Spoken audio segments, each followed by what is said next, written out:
बिस्मिल्लाहिर्रहमानिर्रहीम, अस्सलाम वालेकुम। बाखबर सवेरा में खुश आमदेद। Good morning to you all. मैं सदफ अब्दुल जब्बार, मेरे साथ होते हैं साइम खान।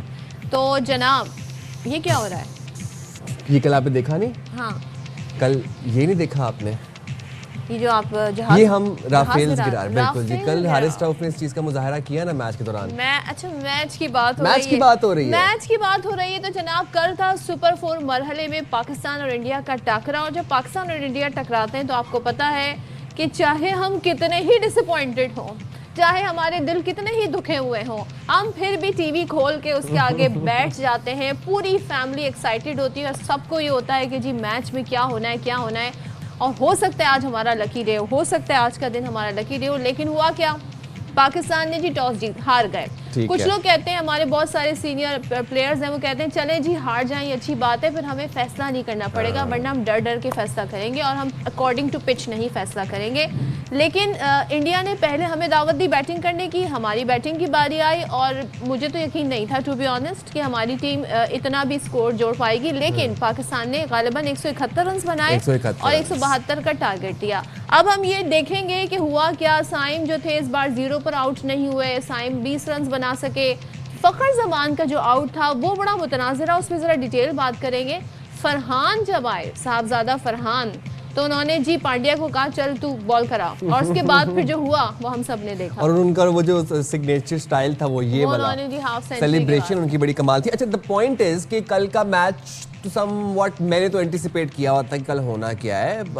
हम यही दुआ करते हैं कि कोई लकी डे हो, कोई लकी डे हो। यस, बट ये था कि कल हम लड़के खेले, कल हम लड़ रहे थे, कल हम फाइट बैक कर रहे थे। हमारा बॉडी लैंग्वेज ये बता रहा था, हमारे एक्सप्रेशंस ये बता रहे थे कि हम लास्ट मैच की तरह डरे सहमे नहीं हुए। तो हुआ क्या कि एशिया कप सुपर 4 के मरहले में अब भारत ने पाकिस्तान के खिलाफ 6 विकेटों से मैच जीत लिया। हमने बड़ी बड़ी स्क्रीन्स लगाकर मैच देखा, बड़े शौक से और बड़े हम फख्र से मैच देख रहे थे। लेकिन टू बी ऑनेस्ट मैच में काफ़ी हाइलाइट्स थी, काफ़ी स्पाइसी मैच था, एक इलेक्ट्रीफाइड टाकरा देखने को मिला। वो जो हम बात करते हैं ना कि एक अच्छी गेम देखने को मिले। खेल तो खेल है, at the end of the day one team wins and one loses, but ये है कि हमें एग्रेशन देखने को मिला, पैशन देखने को मिला। एग्रेशन की आप बात करें, हमने 171 रन बनाए और पाकिस्तानी बैटर्स हमें जारहाना मूड में भी नजर आए। इब्तिदा से ही हमने देखा बाउंड्रीज भी लग रही थी, जो कि हमारे यहाँ एक है। अच्छा, पावर प्ले के 6 ओवर्स में 1 विकेट खोकर 55 और 10 ओवर्स में 91 रन बनाए, ये गौर करने की बात है।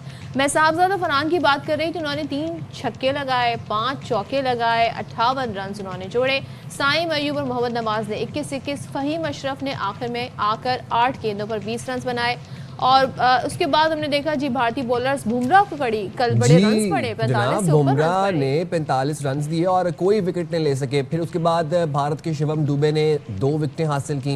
इस तरह हमने देखा कि 172 रन के ताकुब में भारतीय ओपनर्स ने ही तकरीबन मैच पाकिस्तान से छीन लिया था। साबिक का प्लेयर्स हैं वो कह रहे हैं, साथ में लोग ये कह रहे हैं कि देखिए जी 11 प्लेयर्स थे, 12वां उनका जी अंपायर था, थर्ड अंपायर को कह रहे हैं, तो वो भी मिला हुआ था, उसको चाहिए था वो भी नीली जर्सी पहन लेता। लेकिन सवाल ये है कि क्या ये चीज़ डिस्कशन में आ रही है कि नहीं, कि फ़खर को जो आउट दिया गया है वो आउट नहीं बनता था। ये देखिए, ये वो कहते हैं जी टप्पा खा के बॉल जो है बाउंस होके जो है फिर वो ग्लव्स में गई है। तो ये आप देख लें। तो हम ये देख रहे हैं ना सिर्फ रेफरी बल्कि हमें एम्पायर्स भी अब भारतीय प्रॉक्सीज नजर आ रहे हैं और ये वैसे बनता नहीं था, it was not out. Fakhar के एक्सप्रेशन जो है वो खुद बता रहे हैं कि उनको यकीन नहीं आ रहा कि अच्छा, फ़खर ने बाकायदा पीछे मुड़ के फिर देखा, ही वाज श्योर कि ये आउट नहीं है। ये आप देखेंगे, उन्होंने पीछे मुड़ के देखा कि ये देखें, वो बाकायदा देख रहे थे, बट ये नॉट आउट था। इसके ऊपर बहुत से लोगों ने ट्वीट्स भी किए। अच्छा, हमने ये देखा कि फिर शुभमन गिल और अभिषेक शर्मा ने जारहाना आगाज फराहम किया। जैसे मैं आपको बताया कि भारत की जो हमें ओपनिंग लाइन थी वो बड़ी स्ट्रॉन्ग नजर आई, विकेट ही नहीं गिरी 100 रन तक। हाँ, वो उन्होंने तकरीबन पूरा मैच पाकिस्तान से छीन लिया था, खाली ओपनर्स ने आके। दोनों ने पाकिस्तानी बॉलर्स को खुलकर चारों तरफ शॉट्स खेले। फिर उसके बाद पाकिस्तानी बॉलर्स किसी भी भारतीय बल्लेबाज को परेशान नहीं कर सके। हमने देखा कि भारत ने मैच 7 गेंदें पहले अपने नाम कर लिया। अभिषेक ने जनाब 74 स्कोर किया, शुभमन गिल ने 47, तिलक वर्मा ने 30 रन बनाए, हारिस रऊफ ने 2, फ़हीम और इब्रार ने फिर 1-1 विकेट हासिल की। अच्छा, मैच में जो मैं स्पाइस फैक्टर की बात कर रहा हूँ, जो ज़रा हमें थोड़ी एंटरटेनमेंट और एक ज़रा इलेक्ट्रीफाइड टाकरा नज़र आया, वो ये था कि हारिस रऊफ जिस तरीके से अभिषेक वर्मा से के मद्दे मुकाबिल हुए, ज़रा वो कुछ अल्फाज का एक्सचेंज हुआ, इंडियन फैंस को जिस तरह ट्रोल किया। अच्छा, वो भी इंडियन फैंस जो थे ना पीछे से बैठ के आवाज़ें कस रहे थे। कैट कॉलिंग कर रहे थे, फिर वो एक बार ही हरकत करने पर मजबूर हुए। इसके ऊपर वज़ीर दिफा ख्वाजा आसिफ साहब ने भी ट्वीट किया, जो कि बड़ा पूरा कमाल था। पाकिस्तान मैच देख रहा था। अच्छा, सुपर 4 का जो पहला और अहम मैच था, इसमें हमने एक बार फिर देखा पाकिस्तानी टीम गलतियां करती नजर आई, मैच हाथ से निकाल दिया। हुसैन तलत कोई जो इंक्लूजन है वो मुझे समझ नहीं आई टू बी ऑनेस्ट। और 3 मुल्की सीरीज एशिया कप में पहले चांस नहीं दिया तो भारत के खिलाफ दिया, जिसमें सबके औसान खता हुए होते हैं, और फिर उन्हें हम ये देख रहे हैं ऊपर नंबर्स पे जी अहम तरीन मैच में भेज दिया। कल मैं चाह रही थी शाहीन आफरीदी आते, लेकिन फ़हीम अशरफ आ गए, वो भी हिटर हैं। But let's talk about this. तो शाहिद आशमी हमारे साथ हैं। Thank you so much Shahid. आप सबसे पहले तो बताइएगा आउट था कि नॉट आउट था, ये पहले पूछे शाहिद भाई से। हाँ, फखर पे हम आएंगे, लेकिन सबसे पहले ओवरऑल आप बताइएगा पाकिस्तान ने कल कैसा परफॉर्म किया। हार तो हम गए, बेहतर हो रहे हैं पाकिस्तान। पहला मैच इतना कॉम्पिटिटिव नहीं था, मुकाबला नहीं था। दूसरे मैच में काफ़ी मुकाबला किया, तो ऑर्गेनाइजर्स को चाहिए कि 5 मैच रखा करें हर टूर्नामेंट में पाकिस्तान और भारत के, ताकि चौथे तक हम मजीद करीब आएँ और फिर 5वां जीत जाएं। लेकिन मजाक के अलावा पाकिस्तान टीम ने अच्छा आगाज़, अच्छी लक, 5 कैच इंडिया के फील्डरों ने उनके छोड़े, लक पाकिस्तान की तरफ थी। 10 ओवर में 91 रन, फिर 16 ओवर में यानी 10 से 16 तक जाते हुए सिर्फ 30 रन बनाए। किस तरह की बैटिंग की है। 16वें ओवर में जिसमें लोग ठुकाई करते हैं, उसमें सिर्फ 2 रन बने, उसमें 4 गेंदें मोहम्मद नवाज पी गए, खेलते ही नहीं। डॉट बॉलें इतनी खेलते हैं। कल भी पाकिस्तानी बैट्समैनों ने कमाल ही किया है। जिस तरह अब 4 मैचों में पाकिस्तानी बैटर्स ने 198 डॉट बॉल्स खेलनी, यानी एवरेज हर मैच में 49.5 डॉट बॉल्स। ये कौन सी कोचिंग है, कौन से कोच हैं जो इन्हें नहीं बताते कि यार आप बहुत ज़्यादा डॉट बॉल खेल रहे हो। वो 4 बॉलें जो नवाज पी गया, अगर उसमें 2 रन ही बना लेता। साहबजादा फरहान 10 ओवर के बाद इतना स्लो हो गए कि उन्होंने 50 से 58 तक जाने में बॉलों पे बॉलें खर्च कर दी। 58 रन 45 गेंदों पे, वो एक कमजोरी नजर आई।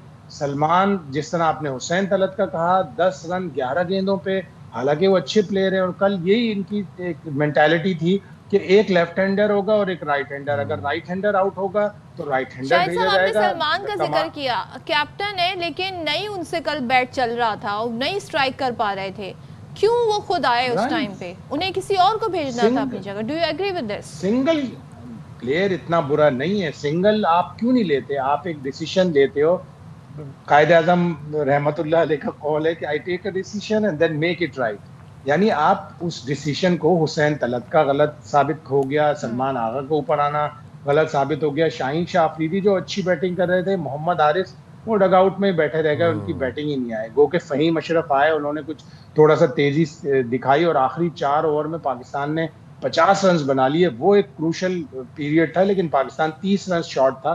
जिस तरह फिर इंडिया ने बैटिंग की, उन्होंने तो धो के रख दिया अभिषेक शर्मा ने। शाहिद भाई, शाहीन की भी हमें कोई लाइन लेंथ नजर नहीं आई उनकी परफॉर्मेंस के अंदर। उनको जब पिटाई होती है, उनकी जब रन्स बनते हैं, उनके पहली बॉल पे छक्का पड़ गया, वो और गुस्से से बॉलिंग कराते हैं। और अभिषेक शर्मा और तेज खेलता है और ठुकाई लगाता है। तो समझ में नहीं आया।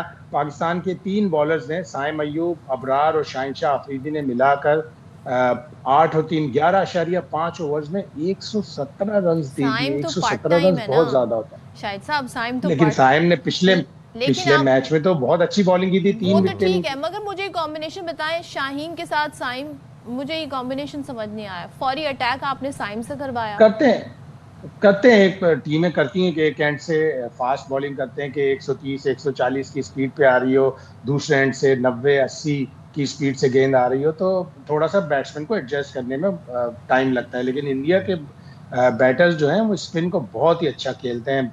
मैंने पहले भी बताया था कि पिछले 2 IPL सीजन में अभिषेक शर्मा हर स्पिनर के खिलाफ 232 के स्ट्राइक रेट से खेलते हैं, जो फिनोमिनल है, जो बहुत ही ज़्यादा है। और अभिषेक शर्मा ने कल जिस तरह बैटिंग की, 6 चौके 5 छक्के और 39 बॉल्स में 74, उन्होंने तो मैच पाकिस्तान के पास से ख़त्म कर दिया था। गो कि पाकिस्तान ने फिर फाइट बैक की। कल हारिस रऊफ ने बहुत ही अच्छी बॉलिंग की, उन्होंने जिस तरह 2 आउट किए तो थोड़ा सा मैच फंसता हुआ नजर आया। लेकिन अगर पाकिस्तान को विकेटें मिलती रहती, एक तिलक वर्मा की जल्दी मिल जाती विकेट और एक आध कोई और रन आउट या कोई ऐसा लकी आउट हो जाता, तो शायद मैच दूसरे। शायद भाई फखर वाले मामले का जरा बता दें। आप भी इतने सालों से क्रिकेट कवर कर रहे हैं, हम जो देख सकते थे नेकेड आई से, वो तो यही नजर आ रहा था कि बॉल टप्पा खा के फिर हाथ में गई।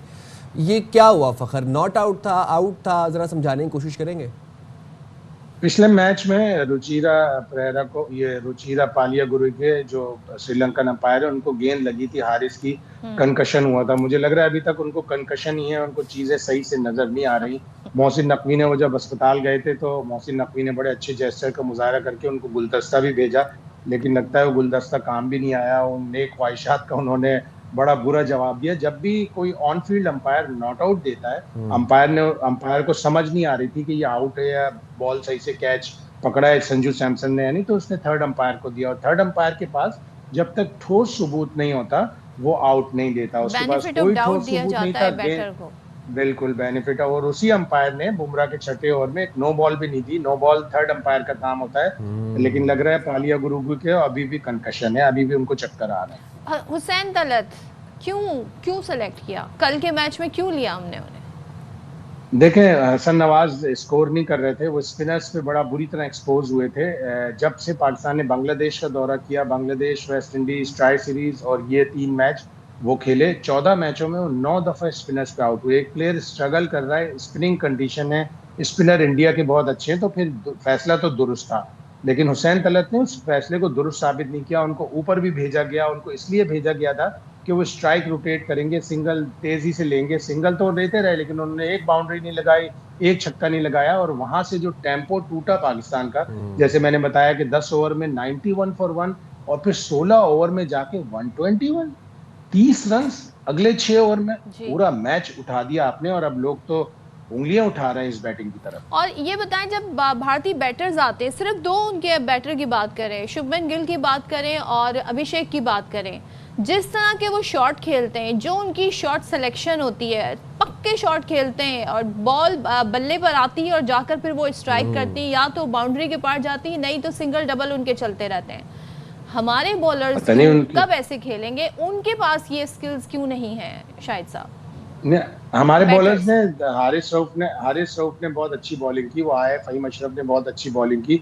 अगर ऊपर से भी हमें विकेट मिल जाती, शुभमन गिल और अभिषेक शर्मा तो आउटस्टैंडिंग प्लेयर्स हैं। जिस तरह उनकी आईपीएल होती है, पूरी दुनिया के अच्छे तरीन वो लोग फास्ट बॉलर, अच्छे तरीन स्पिनर, अच्छे तरीन मीडियम पेसर खेलते हैं, बाएं हाथ का, राइट हैंडर, हर तरह की बॉलिंग खेलते हैं।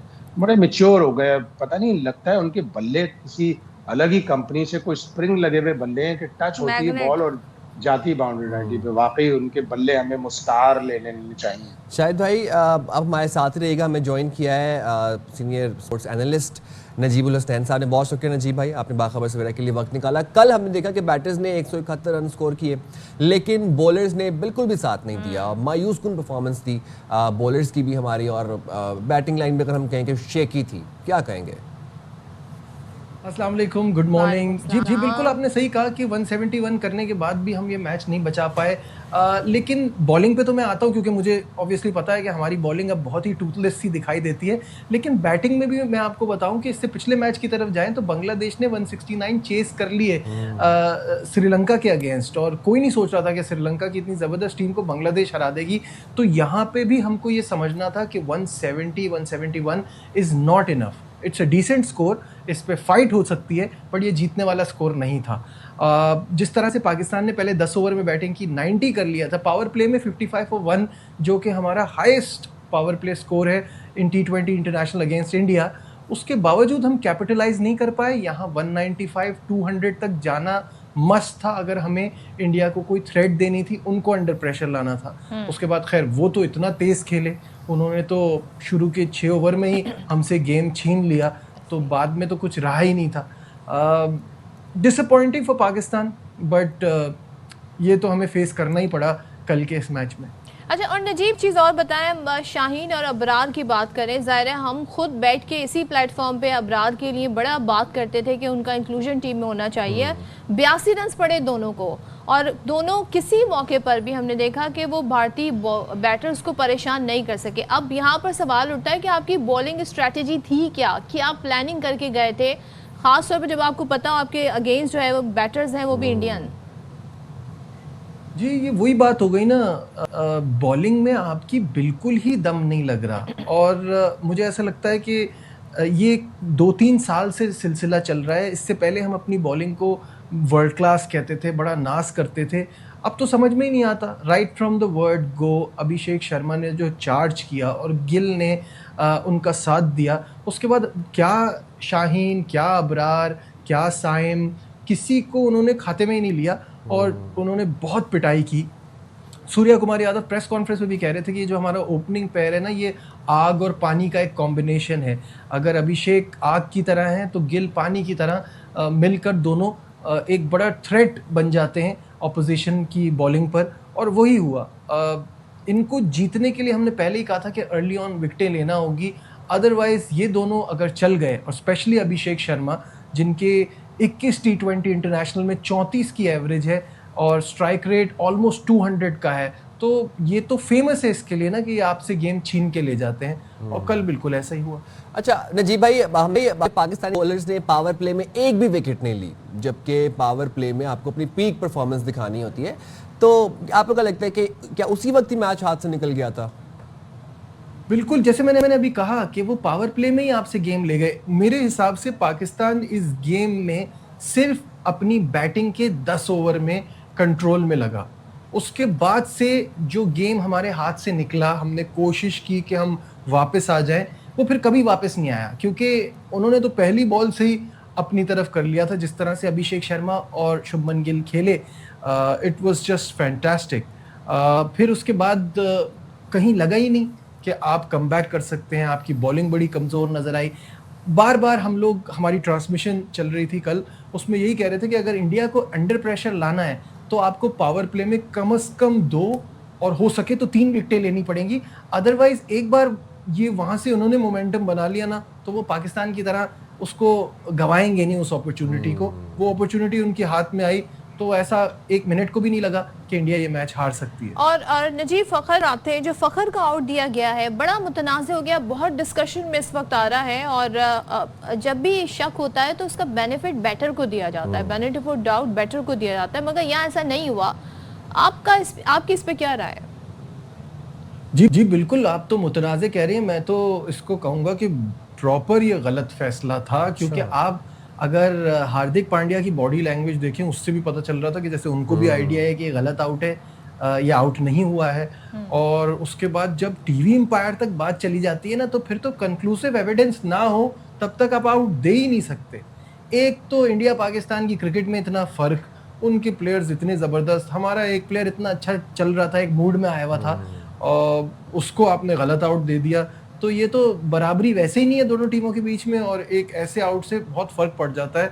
मेरे हिसाब से देयर इज़ नो वे कि वो फ़खर जमान को जो वीडियो फुटेज आ रही थी तमाम एंगल से देखने के बाद, क्योंकि एक एंगल से ख़ास तरीके से ये फील हो रहा था कि बॉल बाउंस हुआ है। जब बॉल बाउंस हुआ है दैट मीन्स ग्लव पे इतना बाउंस नहीं हो सकता, वो ग्राउंड से टच हुआ है। अगर वो ग्राउंड से टच हुआ है तो जाहिर सी बात है वो नॉट आउट है। और अगर इसमें कोई भी डाउट है तो बेनिफिट तो हमेशा बल्लेबाज को जाता है। तो कल पता नहीं ये क्या हुआ कि उन्होंने इतना गलत फैसला दिया। ठीक है, कल पता नहीं क्या हुआ। जी हमारे साथ है। शाहिद भाई आपकी तरफ आऊँगा। बड़े मैचेस में बड़े रिस्क ले लेने चाहिए। मोहम्मद नवाज से क्या लगता है आपको, बॉलिंग करवा लेने चाहिए थे, 1-2 ओवर्स खिलवा लेने चाहिए थे? अब तो ये कर लेते तो वो हो जाता, वो कर लेते तो ये हो जाता। इंडिया ने आपको बैटिंग में बिल्कुल आउट क्लास कर दिया। आपने अपनी इतनी अच्छे स्टार्ट को बिल्कुल उसका बेड़ा गर्क कर लिया। आप कम से कम 200 प्लस आप स्कोर करते, फिर आप फाइट करते, फिर आप जो कैचेस थे वो पकड़ते। एक कैच नवाज ने बहुत अच्छी ट्राई की थी, वो शुरू के ही ओवरों में था। अगर वो अभिषेक शर्मा का पकड़ा जाता कैच, फिर अभिषेक शर्मा का 40 रन पर बाउंड्री लाइन पर साहबजादा फरहान से कैच छूटा। वो इस फिक्र में थे, इस डर में थे कि कहीं मैं बाउंड्री लाइन क्रॉस ना कर जाऊं। उनको पता होना चाहिए था कि वो बाउंड्री लाइन से अच्छा खासा दूर थे। उनके हाथ से गेंद निकली और बाउंड्री के बाहर चली गई। तो कैचेस भी आपको पकड़ने पड़ते हैं। जब इतनी धुआंधार बैटिंग कर रहा हो कोई, तो आपको एक हाफ चांस भी लेना पड़ता है। वो हाफ चांस पाकिस्तान ने नहीं लिया। इतनी लक पाकिस्तान के साथ थी कि पाकिस्तान के 5 कैचेस छूटे। यूजुअली इंडिया के प्लेयर्स इतने कैचेस नहीं छोड़ते। और अब पाकिस्तान को गौर करना पड़ेगा। अब ये सवाल भी हुआ सूर्य कुमार से कि अब राइवलरी और स्टैंडर्ड में इतना फर्क हो गया। लगातार भारत ने पाकिस्तान को 7 इंटरनेशनल मैच हरा दिए हैं, 4 T20 और 3 वनडे इंटरनेशनल। यानी कोई कंपैरिजन ही नजर नहीं आ रहा। अभी भी हो सकता है कि एक चांस ये है कि पाकिस्तान अपने मैचेस जीते, इंडिया जीते और फाइनल इन दोनों टीमों के दरमियान हो। लेकिन वो जो कंपैरिजन है, वो जो फर्क है दोनों टीमों के दरमियान, वो बहुत ही बड़ा है, बहुत ही वाइड है। और थ्रू आउट आप कैप्टनसी पर क्या कहेंगे? डिसीजंस जो लिए गए, माइक हसन आए और अब सलमान अली आगा, बहुत इस पे सवाल उठ रहे हैं। जाहिर है तैयारी तो थी, इतने तजर्बे भी हुए, फिर कैप्टनसी पर क्या कहेंगे जो सारे डिसीजंस लिए गए? कोचेस की अपनी मेंटालिटी होती है। फॉरेन कोचेस बड़ी ट्रायल एंड एरर बेसिस पे काम करते हैं। वो कहते हैं हम ये कर लें तो ये कर लें, ये कर लें। तो कल की मेंटालिटी तो ये थी कि बैटिंग में एक राइट हैंडर और एक लेफ्ट हैंडर होना चाहिए, इसीलिए फखर से ओपनिंग करवाई, हारिस से भी करवा सकते थे। ये डाटा, ये सारी चीजें, दो राइट हैंडर अगर दोनों अच्छे हैं, साहबजादा फरहान और हारिस तो डगआउट में ही बैठा रह गया। उसने भी तो एक 50 बनाई थी इस टूर्नामेंट में, अगर फखर ने बनाई थी तो उसने भी बनाई थी। लेफ्ट और राइट का कॉम्बिनेशन मेरी तो समझ में नहीं आता, और बहुत से और लोगों की भी समझ में नहीं आता। लेकिन एक फ्लॉ है, एक टेक्निक है कि चलो left hander right hander bowler थोड़ा सा डिस्टर्ब होता है। और सलमान की कप्तानी भी, माफ़ कीजिए, बहुत ही उसको इम्प्रूवमेंट की ज़रूरत है। जब कम स्कोर होता है तो शोल्डर ड्रॉप हो जाते हैं, आप लंबी लंबी फील्ड खोल देते हैं फील्ड, तो ऐसा लग रहा है कि जैसे बाबर आजम पार्ट 2 कप्तानी कर रहा है। शाहिद भाई, एक चीज़ है, कल हमें पाकिस्तानी टॉप ऑर्डर जो था वो इतना कोई डरा सहमा हुआ नज़र नहीं आया। जो सीधी बात है, वो उनके एक चेहरे हशाश बशाश थे, कॉन्फिडेंस नज़र आ रहा था, ना ऊंचे शॉट्स खेल रहे थे, अटैकिंग मोड में थे। और आप ये देखें कि पावर प्ले में उन्होंने गालिबन 1 विकेट खोकर 55 रन बनाए। ये स्ट्रैटेजी तो ठीक नज़र आ रही थी, इशू कहाँ पर आया फिर? बॉडी लैंग्वेज बहुत अच्छी थी, स्ट्रेटजी अच्छी थी। शायद वो जो मोटिवेशनल स्पीकर रखे हैं डॉक्टर राहील, उन्होंने थोड़ा मोटिवेट किया। चेयरमैन साहब गए थे, उन्होंने यकीनन मोटिवेट किया होगा, कोचेस ने मोटिवेट किया होगा। लेकिन वो तबाही आ गई 10 से 16 ओवर में, और 10 से 16 ओवर में सिर्फ 30 रन बने। वहाँ आपने पूरा मोमेंटम खो दिया, वरना आप तो 200 की तरफ जा रहे थे। वो तबाही जो हुई, वो पाकिस्तान को देखनी पड़ेगी। और हम लोग सब बार बार अपनी ट्रांसमिशन में भी कह रहे हैं कि हमारे प्लेयर स्ट्राइक रोटेट नहीं कर पाते, सिंगल नहीं ले पाते। अगर आप देखें कि आप 45 गेंदों में 58 रन बनाए, इन्हीं 45 गेंदों में लोग सेंचुरियां कर लेते हैं, आराम से सुकून से सेंचुरियां करते हैं। 58 के बजाय 70 बनाए होते साहबजादा फरहान ने, नवाज ने 5-10 रन ज्यादा बनाए होते, इसी तरह आगा सलमान ने रन बनाए होते, तो ये स्कोर, ये टोटल 200 प्लस हो जाता। ऑल्दो कि इंडिया और भी फिर तेज खेलता, लेकिन आपको 200 डिफेंड करने में आपको थोड़ी बहुत विकेटें मिलती और आप जीत सकते थे 200 प्लस। और शाहिद साहब, ये जो हमारा डॉट बॉल का मसला है, हम नहीं खेलते, आपने खुद ही बताया, एवरेज अगर निकाले मैचेस में तो तकरीबन 49 के करीब जो है वो बॉल हम खेलते ही नहीं है। ये मसला क्यों है? ये खौफ है, डर है, बॉलर्स को फेस ना कर, क्या है इसकी वजह, क्या है बुनियादी आप समझते हैं? बहुत सी वजह है। टेक्निकली तो जो बैट की ग्रिप होती है, वो ये लोग छक्के वाली या चौके वाली रखते हैं, उससे सिंगल नहीं हो पाता। और फिर ट्रेनिंग में आपको ये चीज़ें सिखाई जाती हैं। आप 2 घंटे, कल से 3 घंटे ट्रेनिंग में 2 बैट्समैन डाल दें और उनसे कहें तुमने 10 सिंगल लेने, तुमने 20 सिंगल लेने, तुमने 5 डबल लेने, लेकिन ट्रेनिंग में वही हम स्टाइल देखते हैं, वो लगा के बॉल मार रहे हैं और उसको के ऊंचा मारो, छक्का मारो। भाई, छक्का चौका भी क्रिकेट का हिस्सा है, लेकिन साथ में सिंगल डबल भी क्रिकेट का हिस्सा है। इंडिया के जब स्कोर दोनों मैचों में आप देखें, जब फंसने लगे, जब चौका छक्का नहीं आ रहा था, तो उन्होंने सिंगल डबल लेने शुरू कर दिए। विराट कोहली मशहूर था सिंगल डबल लेने में, और जितने डबल वो लेता था अपनी फिटनेस की बदौलत, कोई भी नहीं लेता था इतने डबल। तो ये सिखाना पड़ेगा, और बल्कि कोचिंग स्टाफ को ये कहना चाहिए कि जो भी डॉट बॉल जितनी ज्यादा खेलेगा, हर डॉट बॉल पे $10 जुर्माना होगा। देखें कैसे डॉट बॉल खेलते हैं। और शायद भाई, कल जो मैच की हाईलाइट थी, जिस तरीके से हारिस रऊफ ने इंडियन फैंस जो कि हूटिंग कर रहे थे और कैट कॉलिंग कर रहे थे, उनको स्नब किया और 6-0 एक दफ़ा उनको याद करवा दिया, और राफेल्स उनको याद करवा दिए, उस पर क्या कहेंगे? बिल्कुल अच्छी एक चल रही थी नोक झोंक। हारिस रऊफ के ऊपर टॉन्ट कर रहे थे वो, विराट कोहली कह रहे थे, याद दिला रहे थे 2022 का वो मैच, जिसके 19वें ओवर में 2 छक्के लगाकर विराट कोहली ने मैच पलट दिया था। तो हारिस रऊफ ने फिर उसका जवाब 6-0 का हाथ से उंगलियों से इशारा करके दिखाया, और भी बहुत सारी उन्होंने राफेल गिराने की एक्शन लिए। तो अच्छी नोकझोंक थी, ये पार्ट ऑफ द गेम में, मजा आता है इससे। मैं तो टैगलाइन सोच के बैठी थी शाहिद साहब, जब हम ये मैच जीत जाएंगे तो फिर हमारे प्लेयर्स, हमारे कैप्टन आके कहेंगे we dedicate this win to Pak arm forces. लेकिन बस काश के आगे कोई मौका मिले और हम जाके ये कहें। लेकिन मानना पड़ेगा कि उनकी क्रिकेट टीम बहुत अच्छी है और हमारी फौज बहुत अच्छी है। चले जी बिल्कुल आपने सही कहा। Thank you so much Shahid साहब। इंडियन प्लेयर्स हैं वो ग्राउंड में they are good but they are not good in battlefield and they are not good up in the sky जब इन्हें राफेल तैयारे उड़ाने। Yes you are right. And हमने कल देखा कि कल भी मैच में हमें स्पोर्ट्समैन स्पिरिट की एब्सेंस नजर आई which was very heart breaking. और एक जेंटलमैन गेम को इस तरीके से पॉलिटिसाइज नहीं करना चाहिए। लेकिन आप ये देखें कि जब सूरज कुमार यादव ने प्रेस कॉन्फ्रेंस की तो उनसे सवाल पूछे गए, वो सारे सवाल घुमा गए, उन्होंने कोई भी पॉलिटिकल जवाब देने की कोशिश नहीं की। तो इट मींस कि काफी ज्यादा प्रेशर बिल्ड हो गया है और उनके अपने ही मुल्क में बहुत तनकीद हुई है उनके इस रवैये पे। ये तो है जनाब। हम जाएंगे छोटी सी ब्रेक पे, हाजिर होंगे ब्रेक के बाद। आप हमारे साथ जुड़े रहिएगा।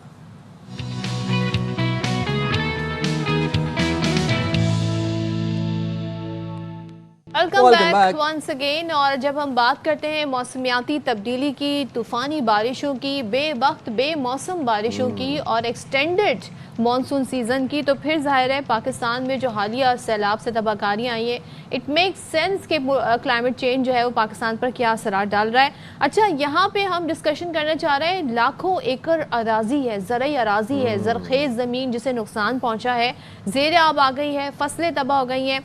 अब खैबर पख्तूनख्वा में 31,595 एकड़ अराजी, ह्यूज नंबर, ये मुतासिर हुई है, जिसमें मकई है, चावल, सब्जियां, बागात को नुकसान पहुंचा है। और महकमा ज़राअत अब सारी सूरत हाल में ये बता रहा है कि ज़िला बुनेर की अगर सिर्फ हम बात करें तो जहाँ 26,141 एकड़ पर फसलें और बागात तबाह हुए। अच्छा, same with the Punjab, same situation with the Punjab. देखिए, हम ये चीज़ तो हम आपको बता रहे थे कि जो खड़ी फसलें हैं उनमें सबसे ज़्यादा नुकसान हुआ आपके चावल को, कपास को और मकई को। उसके बाद चारा, तिल, ये छोटी फसलें थी, इनको नुकसान पहुंचा।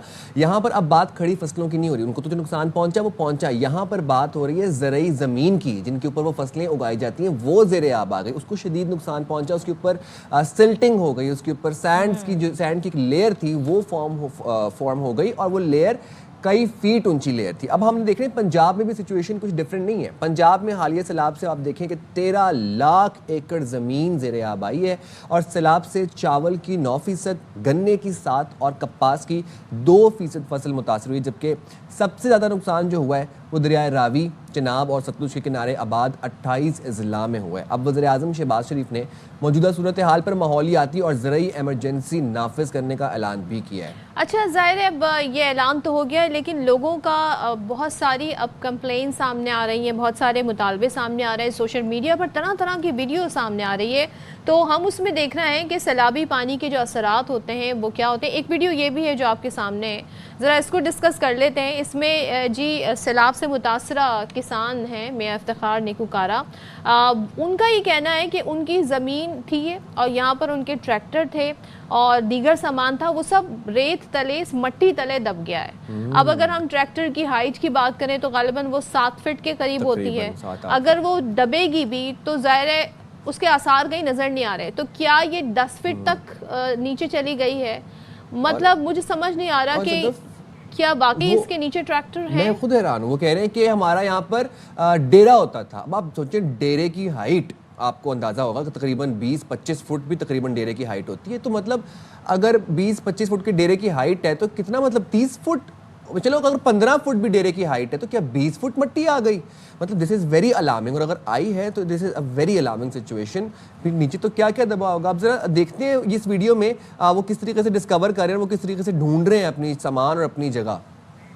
ਅਸੀਂ ਆਏ ਆ ਟੋਏ ਮਾਰੇ ਨੇ, ਤੁਸੀਂ ਵੇਖਦੇ ਹੋ ਕਿਹ ਟੋਇਆ ਮਾਰਿਆ ਤੇ ਅੱਗੇ ਆਓ ਤੁਹਾਨੂੰ ਵਿਖਾਣੇ ਆ ਕਿ ਸਾਨੂੰ ਖਦਸ਼ਾ ਸੀ ਜਿਹੜਾ ਆਪਣਾ ਸਾਡਾ ਅੰਦਾਜ਼ਾ ਆਵੇ ਸਾਡਾ ਡੇਰਾ ਇੱਥੇ ਵੇ। ਹਾਂਜੀ, ਇੱਕ ਇਹ ਟੋਇਆ ਮਾਰਿਆ, ਇੱਕ ਆ ਟੋਇਆ ਮਾਰਿਆ। ਅਸੀਂ ਆਖਿਆ ਵੀ ਸ਼ਾਇਦ ਇੱਥੇ ਡੇਰਾ ਹੋਵੇ, ਇੱਥੇ ਟਰੈਕਟਰ ਹੋਣ। ਜਿੱਥੇ ਜਿੱਥੇ ਸਾਡਾ ਅੰਦਾਜ਼ਾ ਇੱਕ ਆਈਡੀਆ ਆਇਆ ਉੱਥੇ ਉੱਥੇ ਅਸੀਂ ਟੋਏ ਮਾਰੇ ਨੇ। ਸਾਰੀ ਰੇਤ ਹੀ ਰੇਤ ਹੈ ਤੇ ਇਹਦੇ ਵਿੱਚ ਕੋਈ ਸਮਝ ਨਹੀਂ ਲੱਗਦੀ ਪਈ ਵੀ ਕਿਹੜੀ ਜਗ੍ਹਾ ਤੇ ਕਿੱਥੇ ਸਾਡੇ ਟਰੈਕਟਰ ਪਏ ਆ। 50 ਲੱਖ ਦੇ ਟਰੈਕਟਰ ਨੇ, 60-70 ਲੱਖ ਦਾ ਜਿਹੜਾ ਟੋਟਲ ਮਲਬਾ ਥੱਲੇ ਆਇਆ ਪਿਆ, ਰੂਟਾਵੇਟਰ, ਲੇਜ਼ਰ, ਸਾਰਾ ਕੁਝ ਤੇ ਮੁਕੰਮਲ ਬਰਬਾਦੀ ਹੈ। लेकिन कोई बंदा अजे तक इस हद तक भी नहीं भी यार हुकूमती सतह ਤੁਹਾਡੇ ਤੱਕ ਕਰੇਨ ਭਿਜਵਾ ਕੇ अच्छा, ये साहब हमारे साथ भी, हम इनसे पूछेंगे क्योंकि जहाँ जहाँ से सैलाब का पानी उतर गया है वहाँ पर जब लोग वापस लौटे तो उनके घरों में सामान उनको मिल गया, उनके घर भले दीवारें गिर गई थी मगर वो अपनी जगह पर है। लेकिन ये हमें ऐसे बता रहे हैं जैसे कि कोई शहर जो है, जैसे कि मोइंजोदाड़ो हुआ करता था, वो जेर जमीन दब गया और कई साल बाद जी उसको डिस्कवर किया गया। तो इन्हीं से पूछते थे। फिर मियां इफ्तिखार नेकोकारा साहब हमारे साथ मौजूद हैं।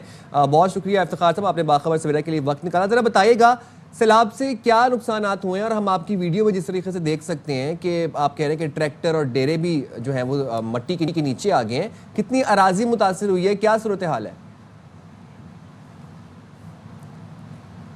जी बहुत मेहरबानी, शुक्रिया ਤੁਹਾਡਾ जनाब टाइम ਦਾ। ਸਾਡਾ ਮੌਜ਼ਾ ਹੈ ਜੀ 500 ਏਕੜ ਜ਼ੇਰੇ ਕਾਸ਼ਤ ਰਕਬਾ ਹੀ ਕਾਕਸ਼ਾਲ ਦਾ, ਜਿਹੜਾ ਮੁਕੰਮਲ ਤੌਰ ਤੇ ਉਸ ਦੇ ਉੱਤੇ ਰੇਤ ਪੈ ਗਈ ਔਰ ਮਿੱਟੀ ਪੈ ਗਈ ਹੈ। ਇੱਕ ਘਰ ਵੀ ਇਸ ਪਿੰਡ ਦਾ ਨਹੀਂ ਬਚਿਆ, ਮੁਕੰਮਲ ਤਬਾਹ ਹੋ ਗਿਆ। ਇਸ ਘਰ ਦੇ ਜਾਨਵਰ ਰੁੜ ਗਏ ਨੇ। ਰੈਸਕਿਊ ਦਾ ਬਹੁਤ ਅੱਛਾ ਸਲੂਟ ਹੈ ਸਾਡਾ ਰੈਸਕਿਊ 1122 ਨੂੰ, ਉਹਨਾਂ ਰੈਸਕਿਊ ਕੀਤਾ ਲੋਕਾਂ ਨੂੰ, ਲੇਕਿਨ ਕਿਸੇ ਦਾ ਕੋਈ ਡੰਗਰ ਨਹੀਂ ਬਚਿਆ, ਕੋਈ ਘਰ ਨਹੀਂ ਬਚਿਆ। ਜਿਹੜੇ ਸੈਲਾਬ ਤੋਂ ਮੁਤਾਸਰਾ ਕੁਝ ਜ਼ਿਮੀਂਦਾਰ ਨੇ ਉਹ ਵਾਪਸ ਆ ਰਹੇ ਨੇ, ਬਾਕੀ ਇਲਾਕਿਆਂ ਦੇ ਉਹਨਾਂ ਦੇ ਘਰ ਤੇ ਹਨ। ਇਹ ਜਦੋਂ ਰੈਸਕਿਊ ਵਾਲਿਆਂ ਤੋਂ ਬਾਅਦ ਯਾਨੀ ਸੈਲਾਬ ਉਤਰਿਆ ਵਾਪਸ ਆਏ ਨੇ ਤਾਂ ਉੱਥੇ ਪਤਾ ਹੀ ਨਹੀਂ ਚੱਲ ਰਿਹਾ ਕਿ ਕਿਸ ਬੰਦੇ ਦਾ ਘਰ ਕਿਹੜੀ ਜਗ੍ਹਾ ਤੇ ਕਿਸ ਬੰਦੇ ਦਾ ਘਰ ਕਿਹੜੀ ਜਗ੍ਹਾ ਤੇ। तो मुकम्मल तौर पे हर एक चीज जी तहस नहस हो गई। नेकुकारा साहब एक चीज बताइएगा, घर सबके जिनके तबाह हुए वो घर बह गए, पानी की वजह से वो घर अपनी जगह नहीं रह सके, किसी की छत गिर गई, किसी की दीवारें गिर गई, वो घर सलामत नहीं रहे, लेकिन मलबा है उनका। आप जो बता रहे हैं, आपकी वीडियो जो बता रही है वही बता रही है कि आपका ट्रैक्टर जो है, डेरा जो है वो जेरे जमीन चला गया और उसके लिए आप जाहिर है उसको डग आउट कर रहे हैं, उसको डिग आउट कर रहे हैं। तो मुझे ये बताएं कि घर पहले गिरे सारे के सारे घर जी जितने घर थे पहले वो गिरे हैं, गिरने के बाद उनके ऊपर रेत चढ़ गई है। अब कुछ मालूम नहीं है कि कहाँ है। और ट्रैक्टर जो जिस जगह पर खड़े थे, दरिया का इतना बहाव था, पहले उसने ट्रैक्टर के नीचे से मिट्टी निकाली है, ट्रैक्टर को मजीद गहरा करता गया है मिट्टी में, और ऊपर से फिर रेत डाल दी है। अब जो एक ट्रैक्टर हमें कल कुछ एक ट्रैक्टर के आसार नजर आए हैं, लेकिन कुछ मालूम नहीं हो रहा कि ट्रैक्टर कहाँ पर है। दो दूसरे ट्रैक्टर हैं, एक गल दसो चलो ਤੁਸੀਂ ਕਿਹਾ ਕਿ ਮੰਨ ਲਿਆ ਚਲੋ ਸਭ ਬਹਿ ਗਏ, ਮਾਲ ਮਵੇਸ਼ੀ ਬਹਿ ਗਏ ਤੇ ਘਰ ਵੀ ਬਹਿ ਗਏ, ਲੇਕਿਨ ਤੁਹਾਡੀ ਵੀਡੀਓ ਅਸੀਂ ਦੇਖ ਸਕਨੇ ਆ ਕਿ ਤੁਸੀਂ ਟੋਏ ਪਏ ਪਾਉਂਦੇ ਹੋ, ਤੁਸੀਂ ਜ਼ਮੀਨ ਦੇ ਥੱਲੇ ਕੁਝ ਲੱਭ ਰਹੇ ਹੋ, ਸੁਰਾਖ ਕਰ ਰਹੇ ਆ ਆਪ। ਚਲੋ ਟਰੈਕਟਰ ਦੀ ਹਾਈਟ ਵੀ ਜੇ 7 ਫੁੱਟ ਮੰਨੀ ਜਾਏ ਕਿ ਟਰੈਕਟਰ ਦੀ ਹਾਈਟ ਵੀ 7 ਫੁੱਟ ਸੀ, ਡੇਰੇ ਦੀ ਹਾਈਟ ਵੀ ਚਲੋ ਮੰਨੀ ਜਾਏ ਕਿ 15 ਫੁੱਟ ਡੇਰੇ ਦੀ ਵੀ ਹਾਈਟ ਸੀ, ਤੇ ਕੀ 20 ਫੁੱਟ ਮਿੱਟੀ ਆ ਗਈ? ਜੀ नहीं सर, ਜਿਹੜਾ ਬਿਲਕੁਲ ਕੁਝ ਜਗ੍ਹਾ ਦੇ ਉੱਤੇ 15 ਫੁੱਟ ਤੱਕ ਰਹੇ ਤੇ ਅਸੀਂ ਟੋਇਆ ਮਾਰਿਆ ਕਿ ਟੋਏ ਦੇ ਵਿੱਚ ਮੈਂ ਖੁਦ ਗਿਆ ਵਾਂ, ਯਾਨੀ ਜ਼ਮੀਨ ਦੀ ਸਤ੍ਹਾ ਜਿਹੜੀ ਏ ਉਹ ਸਾਨੂੰ 10 ਫੁੱਟ ਤੱਕ ਜ਼ਮੀਨ ਦੀ ਸਤ੍ਹਾ ਨਹੀਂ ਮਿਲੀ ਉੱਤੇ ਰਹੇ ਤੇ। ਅੱਛਾ, ਅਸੀਂ ਵਰਮੇ ਨਾਲ ਟੋਏ ਮਾਰ ਰਹੇ, ਜਿਸ ਨਾਲ ਬੋਰਿੰਗ ਕਰੀ ਦੀ ਉਸ ਨਾਲ ਟੋਏ ਮਾਰ ਰਹੇ, ਔਰ ਸਾਨੂੰ ਪਹਿਲੇ ਡੇਰੇ ਦਾ ਵੀ ਪਤਾ ਨਹੀਂ ਸੀ ਚੱਲ ਰਿਹਾ। ਅਸੀਂ ਗੂਗਲ ਮੈਪ ਔਰ ਅਰਥ ਮੈਪ ਦੇ ਜ਼ਰੀਏ ਆਪਣੇ ਡੇਰੇ ਨੂੰ ਤਲਾਸ਼ ਕੀਤਾ ਹੈ। ਪਹਿਲੇ ਸਾਡੇ ਵਾਸਤੇ ਵੱਡਾ ਮਸਲਾ ਇਹ ਸੀ ਕਿ ਸਾਡਾ ਡੇਰਾ ਕਿਹੜੀ ਜਗ੍ਹਾ ਤੇ ਕਿਹੜੇ ਏਕੜ 'ਚ। ਸਾਨੂੰ ਇਹੀ ਲੱਗਦਾ ਸੀ ਕਿ ਹਰ ਜਗ੍ਹਾ ਤੇ ਇੱਥੇ ਸਾਡਾ ਡੇਰਾ ਸੀ, ਕਿਉਂਕਿ ਸਿਚੁਏਸ਼ਨ ਇਸ ਤਰ੍ਹਾਂ ਦੀ ਹੈ, ਕੋਈ ਬੰਦਾ ਉੱਥੇ ਆ ਕੇ ਨਹੀਂ ਪਹਿਚਾਣ ਸਕਦਾ ਕਿ ਕਿਹੜੀ ਜਗ੍ਹਾ ਕਿੱਥੇ ਮੌਜੂਦ ਸੀ ਡੇਰਾ और किंदा केड़ी जगह। आपके साथ और कितने लोग हैं जो ये दावा कर रहे हैं? जी मेरा पूरा गांव है काकशाल, ਜਿਹੜਾ ਪੂਰੇ ਦਾ ਪੂਰਾ ਪਿੰਡ ਹੈ, 500 ਏਕੜ ਇਸ ਦਾ ਜ਼ੇਰੇ ਕਾਸ਼ਤ ਰਕਬਾ ਹੀ। ਇਸ ਦੇ ਵਿੱਚ ਘਰ ਜਿਹੜੇ ਸਨ, ਘਰਾਂ ਦੀ ਤਾਦਾਦ 20 ਤੋਂ 22 ਘਰ ਸਨ ਇਸ ਦੇ ਵਿੱਚ। अच्छा, ਇਹ ਛੋਟਾ ਜਿਹਾ गांव है। ये एक बात बताएं नेकुकारा साहब, ये डेरा और कितने लोगों के डेरे थे जो मट्टी के नीचे आ गए, और आपके अलावा और कितने लोग हैं जो मुतासर हो? जी मैं आपको बता रहा हूँ कि ये गांव ये साडा ਜਿਹੜਾ ਪਿੰਡ ਹੈ ਇਹ ਇਸ ਟਾਈਪ ਦਾ ਹੈ ਕਿ ਜਿਸ ਬੰਦੇ ਦੀ ਜਿੱਥੇ ਜ਼ਮੀਨ ਹੈ ਉਸ ਉੱਥੇ ਹੀ ਆਪਣਾ ਘਰ ਬਣਾਇਆ ਤੇ ਉੱਥੇ ਡੇਰਾ, ਠੀਕ ਹੈ। ਔਰ ਇੱਥੇ 20 ਤੋਂ 22 ਘਰਾਂ ਦੀ ਤਾਦਾਦ ਮੌਜੂਦ ਹੈ, ਜਿਨ੍ਹਾਂ ਵਿੱਚੋਂ ਇੱਕ ਵੀ ਨਹੀਂ ਬਚਿਆ। ਇੱਕ ਵੀ ਨਹੀਂ ਬਚਿਆ, ਸਾਰੇ ਮੱਟੀ ਥੱਲੇ ਆ ਗਏ, ਕੁਝ ਬਹਿ ਗਏ ਤੇ ਬਾਕੀ ਉਹਨਾਂ ਬਚਿਆ ਬਿਲਕੁਲ ਜੀ ਟੋਟਲ। ਤੇ ਤੁਹਾਡੇ ਕੋਲੋਂ ਦਰਿਆ, ਤੁਹਾਡੇ ਕੋਲੋਂ ਗੱਲ ਦੱਸੋ, ਦਰਿਆ ਕਿੰਨੀ ਕੁ ਦੂਰ ਹੈ, ਕਿੰਨੇ ਫਾਸਲੇ ਦਰਿਆ ਹੈ ਤੁਹਾਡੇ ਕੋਲੋਂ? ਜੀ 3 ਕਿਲੋਮੀਟਰ ਸਾਡੇ ਕੋਲ ਦਰਿਆ ਦੂਰ ਹੈ। 3 ਕਿਲੋਮੀਟਰ ਦਰਿਆ ਦੂਰ ਹੈ। ਤੁਸੀਂ ਕਹਿੰਦੇ ਹੋ ਕਿ 22 ਤੋਂ 25 ਘਰਾਨੇ ਡੇਰੇ ਐਸੇ ਨੇ ਤੇ ਤੁਸੀਂ ਇਹ ਤੁਹਾਡਾ ਇਹ ਕਹਿਣਾ ਹੈ ਕਿ ਮੱਟੀ ਥੱਲੇ ਦਬ ਗਏ ਨੇ ਸਾਰੇ ਡੇਰੇ ਤੇ ਟਰੈਕਟਰ ਤੇ ਇਹੋ ਜਿਹਾ ਤੁਹਾਡਾ ਸਾਰਾ ਸਮਾਨ? ਜੀ ਮੱਟੀ ਥੱਲੇ ਦਬ ਗਏ ਨੇ, ਸਾਨੂੰ ਮਿਲ ਨਹੀਂ ਰਿਹਾ। बिल्कुल जी, सानू मिल ही नहीं रहा, पता नहीं चल रहा, बड़े परेशान हैं। क्या करेंगे अब जी? अब आप क्या सोच रहे हैं? मैं हुकूमत दे हर दरवाजे ਜੀ ਹਰ ਦਰਵਾਜ਼ਾ ਖੜਕਾਇਆ ਹੈ ਔਰ ਹਕੂਮਤ ਜਿਹੜੀ ਉਹ ਸਾਡੀ ਕੋਈ ਇਮਦਾਦ ਨਹੀਂ ਕੀਤੀ। ਉਸ ਤੋਂ ਬਾਅਦ ਅਸੀਂ ਆਪਣੀ ਮਦਦ ਆਪ ਦੇ ਤਹਿਤ ਹੀ ਹੁਣ ਟੋਏ ਮਾਰ ਰਹੇ ਹਾਂ। ਜ਼ਹਿਰੀ ਗੱਲ ਹੈ, ਸਾਡਾ 70 ਲੱਖ ਦਾ ਸਮਾਨ ਥੱਲੇ ਦੱਬਿਆ ਪਿਆ ਹੈ, ਸਾਨੂੰ ਰਾਤੀ ਨੀਂਦਰ ਵੀ ਨਹੀਂ ਆਉਂਦੀ। ਅਸੀਂ ਹੁਣ ਆਪ ਟੋਏ ਮਾਰ ਰਹੇ ਹਾਂ। ਮੇਰੇ ਦੋਸਤ ਮੇਰੇ ਨਾਲ, ਪੂਰਾ ਪਿੰਡ ਮੇਰੇ ਨਾਲ ਇਮਦਾਦ ਕਰਾ ਰਿਹਾ ਕਿ ਜਾ ਕੇ ਟੋਏ ਮਰਾ ਰਿਹਾ। ਨਹੀਂ ਇਮਦਾਦ ਕਰਾ ਰਹੀ ਤੇ ਹਕੂਮਤ ਨਹੀਂ ਆ ਰਹੀ ਸਾਡੇ ਕੋਲ। ਮੀਆਂ ਸਾਹਿਬ ਇਹ ਗੱਲ ਦੱਸੋ, ਇਮਦਾਦ ਕਰਦੇ ਨੇ ਇੱਕ ਮੈਟਰ ਗੱਲ ਦੱਸੋ ਆਪਣੀ ਜਰਾ ਐਗਜ਼ੈਕਟ ਲੋਕੇਸ਼ਨ बताओ। ਤੁਹਾਡਾ ਕਿਹੜਾ ਗਾਂव ਹੈ, ਕਿਹੜਾ ਮੌਜ਼ਾ ਹੈ, ਐਮਐਨਏ ਐਮਪੀਏ ਕੌਣ ਹੈ ਤੁਹਾਡਾ? ਜੀ ਬਿਸਮਿल्ला जी, ਸਾਨੂੰ ਅੱਲਾਹ ਪਾਕ ਨੇ 3 ਵਜ਼ੀਰ ਦਿੱਤੇ ਨੇ। ਇਲੈਕਟ ਜਿਹਨੂੰ ਸਿਲੈਕਟ ਕੀਤਾ ਸੀ ਮੋਹਤਰਮਾ ਅਨੀਕਾ ਮਹਿਦੀ ਹਸਨ ਭੱਟੀ ਸਾਹਿਬਾ, ਉਹ ਸਿਲੈਕਟਡ ਨੇ, ਉਹਨਾਂ ਨੂੰ ਸਿਲੈਕਟ ਕੀਤਾ ਗਿਆ ਸੀ। ਉਸ ਤੋਂ ਬਾਅਦ ਦੁਬਾਰਾ ਮੋਹਤਰਮਾ ਜਨਾਬ 20 ਫੁੱਟ ਤੁਸੀਂ ਕਹਿੰਦੇ ਹੋ ਕਿ 20 ਫੁੱਟ ਤੱਕ ਮਿੱਟੀ ਆਈ? ਜੀ 20 ਫੁੱਟ ਤੱਕ ਵੀ ਰੇਤ ਆਇਆ ਤੇ ਜਿਹੜੇ ਰੈਸਕਿਊ ਐਂਡ ਰਿਲੀਫ ਆਪਰੇਸ਼ਨ ਵਾਲੇ ਅਹਿਲਕਾਰ ਸਨ ਉਹਨਾਂ ਨੇ ਕੋਈ ਮਦਦ ਨਹੀਂ ਕੀਤੀ ਮੱਟੀ ਹਟਾਉਣ ਵਾਸਤੇ? ਕੋਈ ਹੁਕੂਮਤੀ ਅਹਿਲਕਾਰ, ਕੋਈ ਰੈਸਕਿਊ ਐਂਡ ਰਿਲੀਫ ਸਰਗਰਮੀਆਂ ਵਾਲਾ ਬੰਦਾ, ਕਿਸੇ ਨੇ ਤੁਹਾਡੀ ਮਦਦ ਨਹੀਂ ਕੀਤੀ? ਉਹ ਸਰ ਕੀ ਗੱਲ ਕਰਦੇ ਹੋ, ਸਾਨੂੰ ਛੜਾ ਫਿਟੇ ਮੂੰਹ ਕਿਸੇ ਨਹੀਂ ਆਖਿਆ। ਸਾਡੇ ਐਮਪੀ ਐਮਐਨਏ ਸਾਡੇ ਕੋਲ ਆ ਨਹੀਂ रहा, इतना कुछ कर कुछ नहीं सकते। अच्छा एक चीज बता दें, आपका ये गांव का नाम क्या है, कितने लोग हैं आपके साथ? क्योंकि आप इस वीडियो में मुझे एक आध लोग आपके साथ नजर आ रहे हैं, कोई मुझे पूरे का पूरा गांव नहीं दिख रहा। कितने घर आप बता सकते हैं?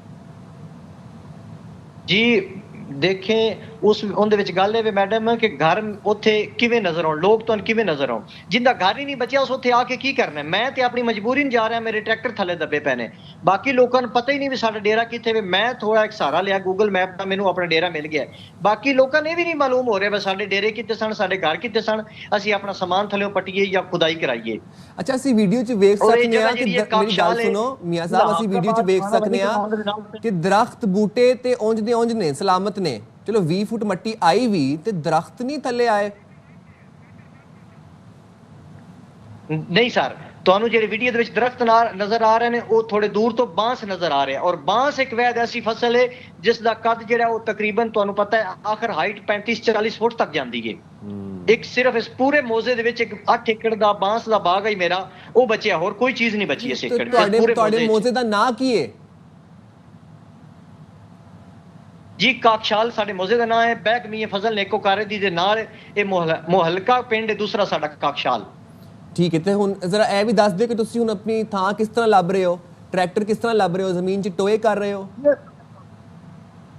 ਜੀ ਅਸੀਂ ਵਰਮਿਆਂ ਨਾਲ, ਜਿਸ ਨਾਲ ਬੋਰ ਕਰੀਦੇ ਨੇ, ਬੋਰਿੰਗ ਵਾਲੇ ਨਲਕਿਆਂ ਨਾਲ ਕੋਈ ਦੋਸਤ ਨਾਲ ਮੈਨੂੰ ਮਸ਼ਵਰੇ ਦਿੱਤੇ, ਉਸ ਨਾਲ ਅਸੀਂ ਬੋਰਿੰਗ ਕਰ ਰਹੇ ਹਾਂ। ਕੁਝ ਅਸੀਂ ਕਈਆਂ ਬੇਲਚੇ ਲੈ ਕੇ ਖੁਦਾਈ ਕਰ ਰਹੇ ਹਾਂ ਆਪਣੀ ਮਦਦ ਆਪ ਦੇ ਤਹਿਤ, ਤਾਂ ਕਿ ਅਸੀਂ ਆਪਣੇ ਟਰੈਕਟਰ थल्ले निकाल सकिए।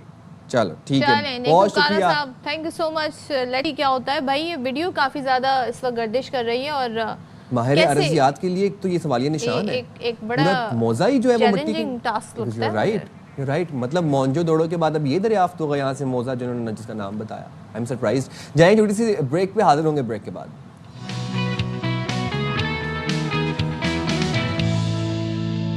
Welcome back once again. और उससे पहले नेकू कारा साहब जो थे हमारे साथ थे, वो बता रहे हैं कि उनका मौजा, उनका गांव जो है वो पूरा का पूरा जमीन में धंस गया है, ट्रैक्टर भी धंस गए, अब डेरा धंस गया है। अब ये समझ नहीं आ रहा, वो मुझे वाहिद कंप्लेनर नजर आ रहे थे, बाकी लोग कहाँ हैं इस गाँव के?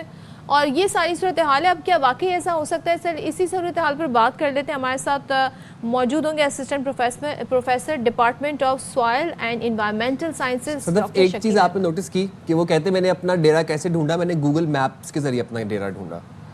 दिस इज वेरी अलार्मिंग कि आप देखें कि अगर 20 फुट रेत, अब बेसिकली हुआ क्या कि जब सैलाब आया तो सैलाब में खाली पानी तो नहीं होता, उसमें रिमेन्स होते हैं, वो जहाँ से चलता हुआ आ रहा होता है पानी पे साथ एक प्रॉपर एक सॉइल लेके आ रहा होता है अपने साथ, और फिर जब सैलाब गुजरता है तो वो सॉइल की लेयरिंग हो जाती है। तो वो इतना, उनके मुताबिक, नेकू कारा साहब के मुताबिक, कि वो इतनी मिट्टी आई साथ में कि उनका पूरा डेरा, पूरे ट्रैक्टर जो थे वो मिट्टी के नीचे दब गए हैं। चलें तो डॉक्टर शकील साहब हमारे साथ हैं, उनसे बात कर लेते हैं। Thank you so much doctor Shakeel हमें ज्वाइन करने के लिए। सबसे पहले तो हमें बताइएगा, ये जो अभी हमारे साथ मौजूद थे नेकू कारा साहब, इनका दावा ये है कि इनका पूरा का पूरा डेरा, और डेरा आप समझ लें घर की तरह, इनके ट्रैक्टर ज़मीन के अंदर धंस गए और वो रेत इतनी आई।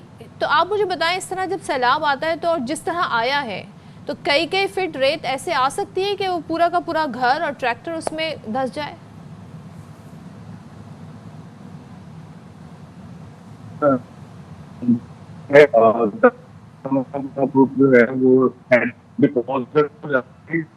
शकील साहब, हम आपको दोबारा रिकनेक्ट करेंगे और ज़ाहिर है ये सवाल भी पूछेंगे और ये भी पूछेंगे कि ज़ाहिर है नुकसानात किस किस तरह के होते हैं। हम ये तो देखते हैं कि घर पानी में बह गए, गाड़ियाँ, माल मवेशी गाड़ियाँ बह गए, लेकिन क्या रेत इतनी आई है और किस इलाके में ऐसा हुआ है? ज़ाहिर है इनके पास जो हमारे डिपार्टमेंट्स हैं, PDM में है, NDM में है, इन सब के पास पूरा ये डेटा भी होगा कि किस तरह से पूरे पूरे गाँव देहात, हमें पता है बड़ी दुख भरी दास्तानें कि वो तबाह और बर्बाद हो गए, लेकिन ये अपनी नौयत का एक अलग नुकसान है। शकील साहब, आप मेरा सवाल सुन सके थे? जी जी बिल्कुल। तो आपने जी बताइएगा, ऐसा हो सकता है? Is it possible? जी जी बिल्कुल, ये बिल्कुल पॉसिबल है। जो जब फ्लड्स आते हैं तो उनके अंदर सेडिमेंट्स की बेतहाशा जो है वो मिकदार होती है। सो 10 फुट तक, 15 फुट तक वहाँ पे सेडिमेंट्स का जम जाना कोई मुबालगा वाली बात नहीं है, ऐसा हो सकता है। और स्पेशली अगर वो जो एरिया है वो थोड़ा सा लो लाइंग है, वहाँ पे पहले ही डिप्रेशन है, क्योंकि हर इलाका जो है वो बराबर नहीं होता। तो जो सेडिमेंट्स आते हैं वो लो लाइंग एरियाज में डिपॉजिट ज्यादा हो जाते हैं। अगर एक बंदे का डेरा या उसका जो घर है, या हो सकता है पूरी का पूरा गाँव ही बाकी जो तहसील या यूनियन काउंसिल से थोड़ा सा नीचे वाक़े है, तो जितने भी उसके ज़रात हैं वो सारे के सारे ऑफ कोर्स वही जमेंगे।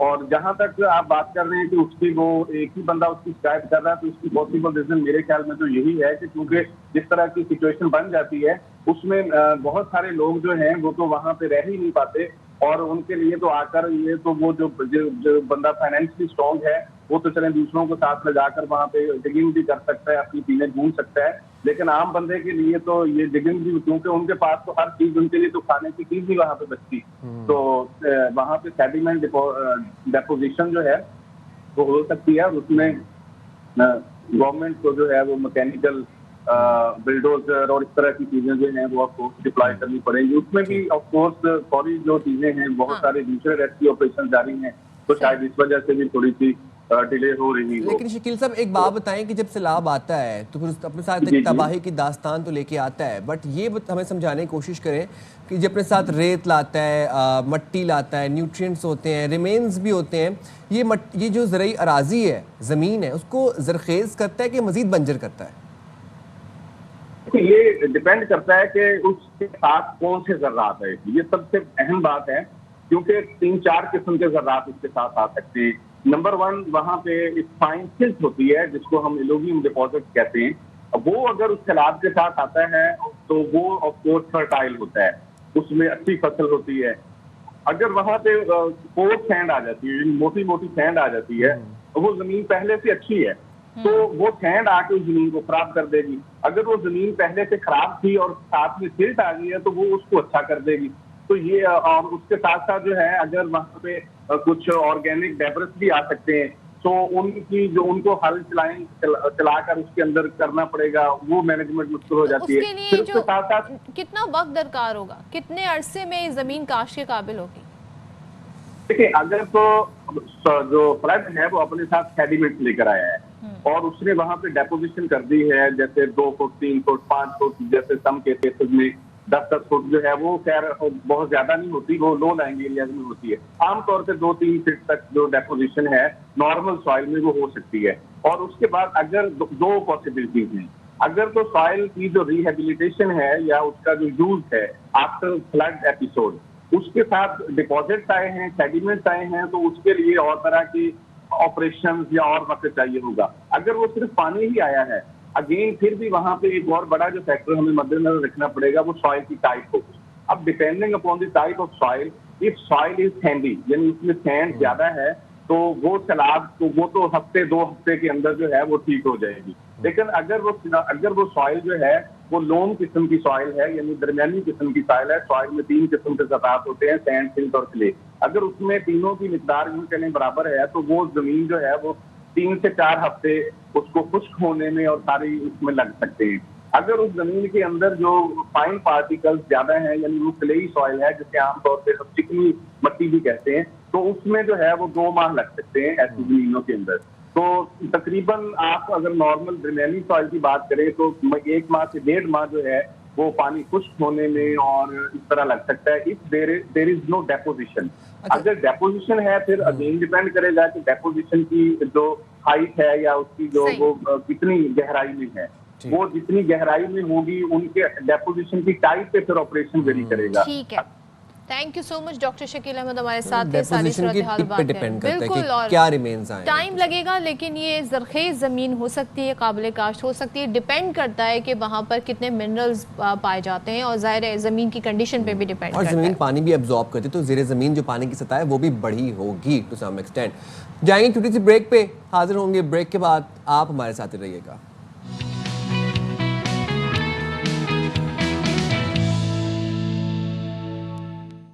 अस्सलामुअलैकुम, बाखबर सवेरा में एक दफ़ा फिर से आपको कहते हैं खुशामदीद। साइम खान और हज़रत अब्दुल जब्बार आपकी खिदमत में एक दफ़ा फिर से हाजिर हैं जनाब। और बाखबर सवेरा के तमाम तर पेजेस को सोशल मीडिया पर लाइक कर लें, ताकि अगर आपसे कोई important information in case miss हो जाए तो आप वो दोबारा देख सकें। और हम कैसे लग रहे होते हैं अपना फीडबैक भी दे दिया करें, या सेगमेंट्स के ऊपर अपना फीडबैक दे दिया करें। कल जनाब कराची में एक अफसोसनाक वाक़या पेश आया, बट जब उस वाक़े की तहकीक की गई तो जिस तरीके से वो अनफोल्ड हुआ, it was very surprising. Karachi में हम देखते हैं कि सुपर हाईवे के करीब एक वाक़या पेश आया मेमन गोट के पास। अब नामालूम अफराद ने फायरिंग की और फायरिंग करके 3 ख्वाजा सराओं को हलाक किया।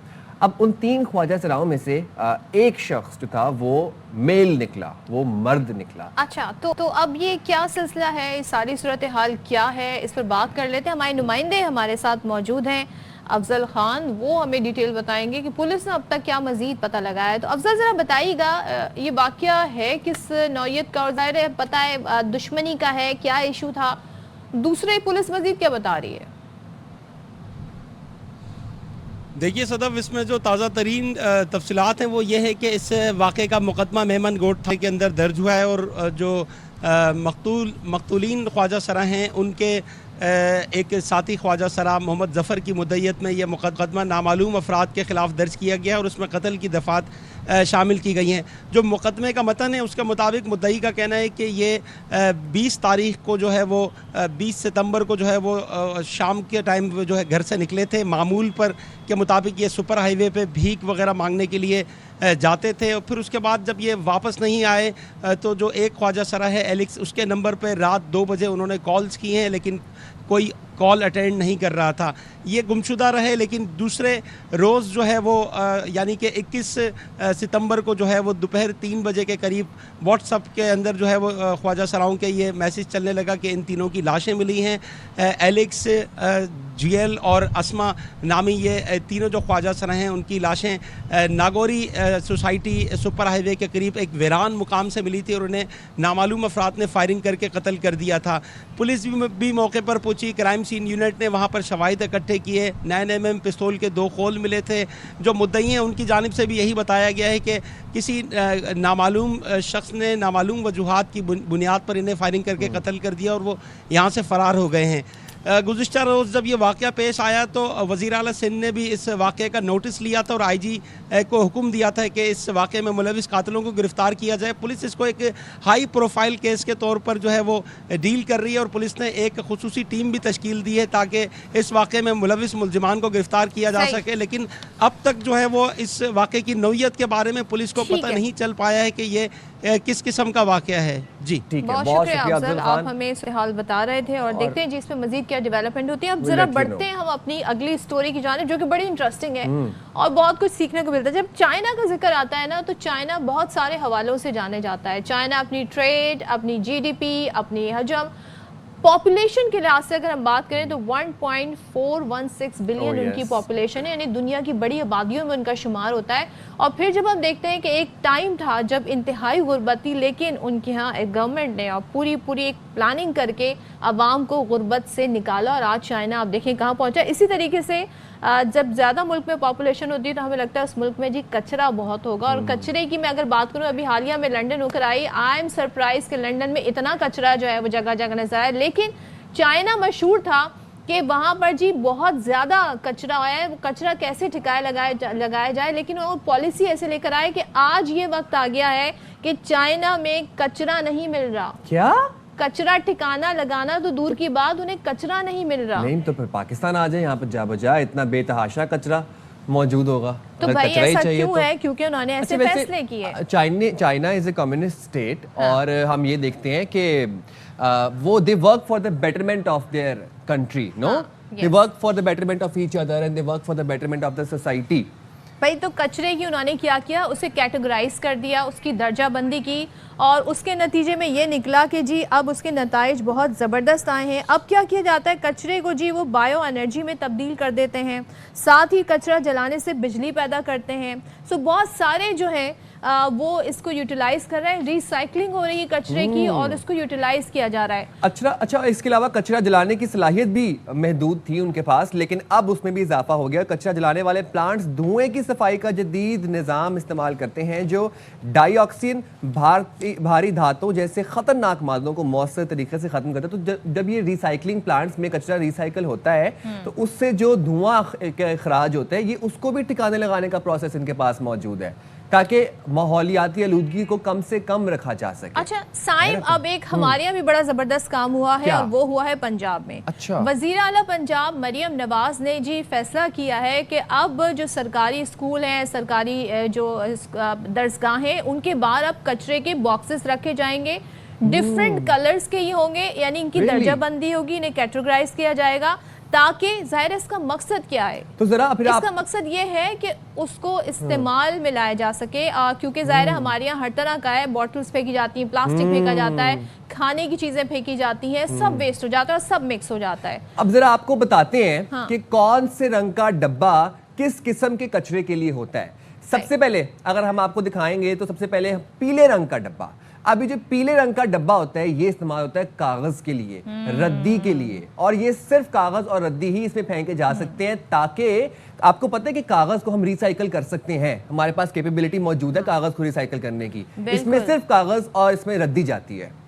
बिल्कुल, सोचें हम किचन में काम करते हैं, कितने बॉक्सेस होते हैं जिनमें सामान आता है, उनको हम एक ही बॉक्स में फेंक रहे होते हैं। तो हमें अब ये चीज़ याद रखनी चाहिए आप सबको कि आपने जी येलो कलर का जो बॉक्स है ना, उसमें आपने ये कचरा जो है, तो मतलब आपके घर के अखबार, आपके घर के बॉक्सेस जो घर में ऐसे फालतू पड़े होते हैं, पैकिंग मटेरियल्स होती हैं, डिलीवरीज आती हैं, हमारे घर में पार्सल्स आते हैं, वो पैक हुए होते हैं। उसके बाद फिर बच्चों की नोटबुक्स, ये पम्फलेट्स और खाने की काफ़ी अशिया जो है वो बॉक्सेस में आती हैं, गत्ते के बॉक्सेस में आती हैं। तो गत्ता, रद्दी, कागज़ आप लोग इस येलो कलर के डस्टबिन में आपने डालनी है। बिल्कुल। अच्छा जी, ये तो हो गया येलो कलर का डब्बा। अब हम आ जाते हैं दूसरे डब्बे पर जिसका रंग है सब्ज, ग्रीन कलर का। अच्छा, ग्रीन कलर में अब मैं आपको बताऊं ये बहुत ज़रूरी है क्योंकि हमारे यहाँ क्या होता है, अक्सर बेशतर जो कांच की बॉटल्स या ग्लास टूट गया, कांच का बर्तन टूट गया, हम सब एक ही डब्बे में डाल देते हैं और सोचें वो हमारे जो सफाई का अमला होता है उनके लिए कितना नुकसानदेह होता है। उनको नहीं मालूम कि उस थैले के अंदर क्या है। तो उसके लिए ये सब्ज जब डब्बा होगा, पता होगा स्टाफ को भी, जो क्लीनिंग स्टाफ होगा उन्हें पता होगा कि इसके अंदर डेंजरस चीज़ें हैं जो कट लगा सकती हैं, इसमें सिरिंज भी हो सकती है, इसमें टूटी बॉटल्स हो सकती हैं। तो इसमें जी कांच की चीज़ें, इस तरह की चीज़ें या मेडिसिन के से रिलेटेड चीज़ें वो इसमें डाली जा सकती हैं। This is smart waste management process, जिस इसको नाम दिया गया है सारे प्रोसेस का, and this is very good. It is a very very good initiative और ये बड़ी अहम डेवलपमेंट है। और जो आपने बात अभी की है ना कि जो कांच है, कांच की बोतलें और ये जो ये चीज़ें, ये हेल्पर्स के हमारे हाथों को नुकसान पहुंचाती हैं। नॉट टू फॉरगेट, हमारे मुल्क में अलमिया ये है और आप और हम सब ने देखा है और रोज़ाना देखते हैं, छोटे छोटे बच्चे कचरे के ढेर से कचरा चुन रहे होते हैं। कभी उनके पैरों में चप्पल होती है, कभी नहीं, वो जख्मी हो जाते हैं। इससे क्या होगा, इससे आसान हो जाएगा चीजों को मैनेज करना। अच्छा सदफ, अगला जो डब्बा है हमारे पास, सुरमई रंग का, ये बड़ा इंपॉर्टेंट डब्बा है। क्यों? क्योंकि इसमें अब आपने फेंकने हैं फलों के छिलके, जाया शुदा खाना, गली सड़ी सब्जियां, वो सब्जियां जो खराब हो चुकी हैं, वो चाय की पत्ती। तो इस तरह की जो ऑर्गेनिक चीजें हैं, जो अशिया खुरोनोश है, जो आप इस्तेमाल करते हैं अपनी डेली लाइफ में, किचन के अंदर खास तौर पर, इससे खाद बनाई जा सकती है, इससे फर्टिलाइजर बनाया जा सकता है, जानवरों की खुराक। देन अगेन अगर इसको हम ज्यादा प्रोसेस करें तो इससे जो इखराज होने वाली मीथेन और इथेन गैसेज हैं, combined with the cow dung, उससे हम लोग एनर्जी भी बना सकते हैं। आपको पता है, पावर जनरेशन भी कर सकते हैं। और हमारे यहाँ देखें, कुर्बानी के दिनों में कचरा नहीं बचता है, जानवर आते हैं तो ज़ाहिर उनको ये चीज़ें खिला दी जाती हैं, छिलके खिला दिए जाते हैं, केले के छिलके खिला दिए जाते हैं। इस तरह की चीज़ें जो हैं वो फिर आप वेस्ट जब करते हैं तो ये फिर इनको सॉर्ट आउट करना बड़ा आसान हो जाएगा, इनका इस्तेमाल बड़ा मुफीद हो सकता है। और जैसे कि हमने आपको बताया, कचरे से बिजली भी बन सकती है, एनर्जी भी बन सकती है। अब हम जिस डब्बे की बात कर रहे हैं वो रेड रंग का है, यानी कि लाल डब्बा। सो इस लाल डब्बे में जी लोहे की चीजें, धाती चीजें, ऐसी चीजें जो कारामद साबित हो सकती हैं। जाहिर है आप सोचें लोहा बड़ा इंपॉर्टेंट है, धातें बड़ी इंपॉर्टेंट हैं और उनको ढूंढना कचरे में ये बड़ा एक अलमिया होता है। तो इसमें जी इन चीजों का को लिया जाएगा और जाहिर है Sadaf this is why it is called smart waste management. क्योंकि अगर आपको कलर्स याद हैं, जो जहां की चीज है वो वहीं पर जाएगी, फिल्ट्रेशन का प्रोसेस इजी हो जाएगा, बहुत सी चीजें ऐसी हैं, नुकसान से लोग बच जाएंगे। इसको मेंशन भी किया जाएगा, आई थिंक मेंशन भी किया जाएगा, रिसाइकलिंग में बहुत फायदा हो जाएगा। अगला जो डब्बा हमारे पास है वो है नारंगी रंग का। ये भी बहुत इंपॉर्टेंट डब्बा है फुली लोडेड होगा। यस, क्योंकि ये प्लास्टिक के लिए इस्तेमाल होगा। प्लास्टिक हम कितना इस्तेमाल अब प्लास्टिक जो हम वेस्ट करते हैं, प्लास्टिक जो हम कचरे में फेंकते हैं, प्लास्टिक जो हम बीचेस पे जाके फेंकते हैं, वो प्लास्टिक सारा एक साथ इकट्ठा होकर इस नारंगी डब्बे में जाएगा ताकि इसको प्रॉपर तरीके से ठिकाने लगाया जा सके, ना कि जलाया जा सके, ना कि उसको फेंक दिया जाए। और वो क्योंकि प्लास्टिक आपको पता है बायोडिग्रेडेबल तो है नहीं भाई, प्लास्टिक साल कई 100 साल जो है वो कहीं नहीं जाता और वो फिर हमारे नदी नालों, हमारे समंदर, हत्ता कि अब तो हमारी ग़िज़ाओं में तक में वो शामिल हो गया है, क्योंकि एक रिसाइकलिंग प्रोसेस है जिसके थ्रू वो अब हम उसको कंज्यूम भी करना शुरू हो गए। तो ये जो डब्बा है मैं कह रही हूँ सबसे ज़्यादा फुली लोडेड होगा, क्योंकि हमारे यहाँ बहुत प्लास्टिक का इस्तेमाल होता है। प्लास्टिक की थैली इस्तेमाल करनी हो, प्लास्टिक की बॉटल इस्तेमाल करनी हो, पानी की बॉटल हो तो वो प्लास्टिक की है। तो ये जो है ये बड़ा करामत साबित होगा। लेकिन एक चीज़ ये बात है, अब ये जो हमने आपके लिए सारी चीज़ें इस वक्त दिखाई हैं, मकसद ये है कि हम आपको ये बता सकें कि जी आप भी ऐसा कर सकते हैं, आप अपने घर में भी ये प्रैक्टिस कर सकते हैं और दुनिया भर में बड़ा कामयाब तजुर्बा रहा अच्छा, बल्कि दुनिया भर में तो फॉरेन कंट्रीज ऐसी, आप नीदरलैंड्स, आयरलैंड, नॉर्वे देखें, वहां पर तो बकायदा रिवॉर्ड भी दिया जाता है। अगर आप अपना कचरा ठिकाने लगाएं प्रॉपर्ली, प्लास्टिक को ठिकाने लगाएं, तो आपको बकायदा कुछ रिवॉर्डिंग पॉइंट्स दिए जाते हैं, वाउचर्स दिए जाते हैं ताकि आप ग्रोसरी कर सकें और इस तरह के पॉइंट से इंशाल्लाह आई एम होपिंग कि पाकिस्तान में भी जल्दी एक तरह की मशीन होती है, वेंडिंग मशीन सॉर्ट ऑफ, जिसमें हम देखते हैं कि आप प्लास्टिक की बोतल जो है वो उसके अंदर डालते हैं, उसके बाद आपको कॉइन्स मिलते हैं। तो जनाब इसी तो तमाम तर टॉपिक पर बात करते हैं। डॉक्टर ज़ैगम अब्बास हमारे साथ मौजूद हैं, deputy director Pakistan environmental protection agency, ministry of climate change and environmental coordination. बहुत शुक्रिया डॉक्टर ज़ैगम, आपने बाखबर सवेरा के लिए वक्त निकाला। सर, हमारे पास तो कचरा ही कचरा है, हम क्यों नहीं उसको यूटिलाइज करते और कैसे उसको कारामद बना सकते हैं इस वेस्ट को? जी, thank you very much for taking me on your programme. सबसे पहले ये है कि इस वक्त जो पाकिस्तान में 48.5 million tonne of solid waste जो है ना एनुअली जनरेट हो रहा है, और उसमें जो हमारी जो रेशियो है जो इंक्रीज हो रही है वो 2.4% पर ईयर के हिसाब से है, due to urbanisation and population growth. और इसमें मोस्टली जो हमारा जो 60 to 70% जो वेस्ट है वो हम कलेक्ट कर रहे हैं, और बाकी हमारा जितना भी है वो अनमैनेज्ड जो है ना वो वेस्ट है।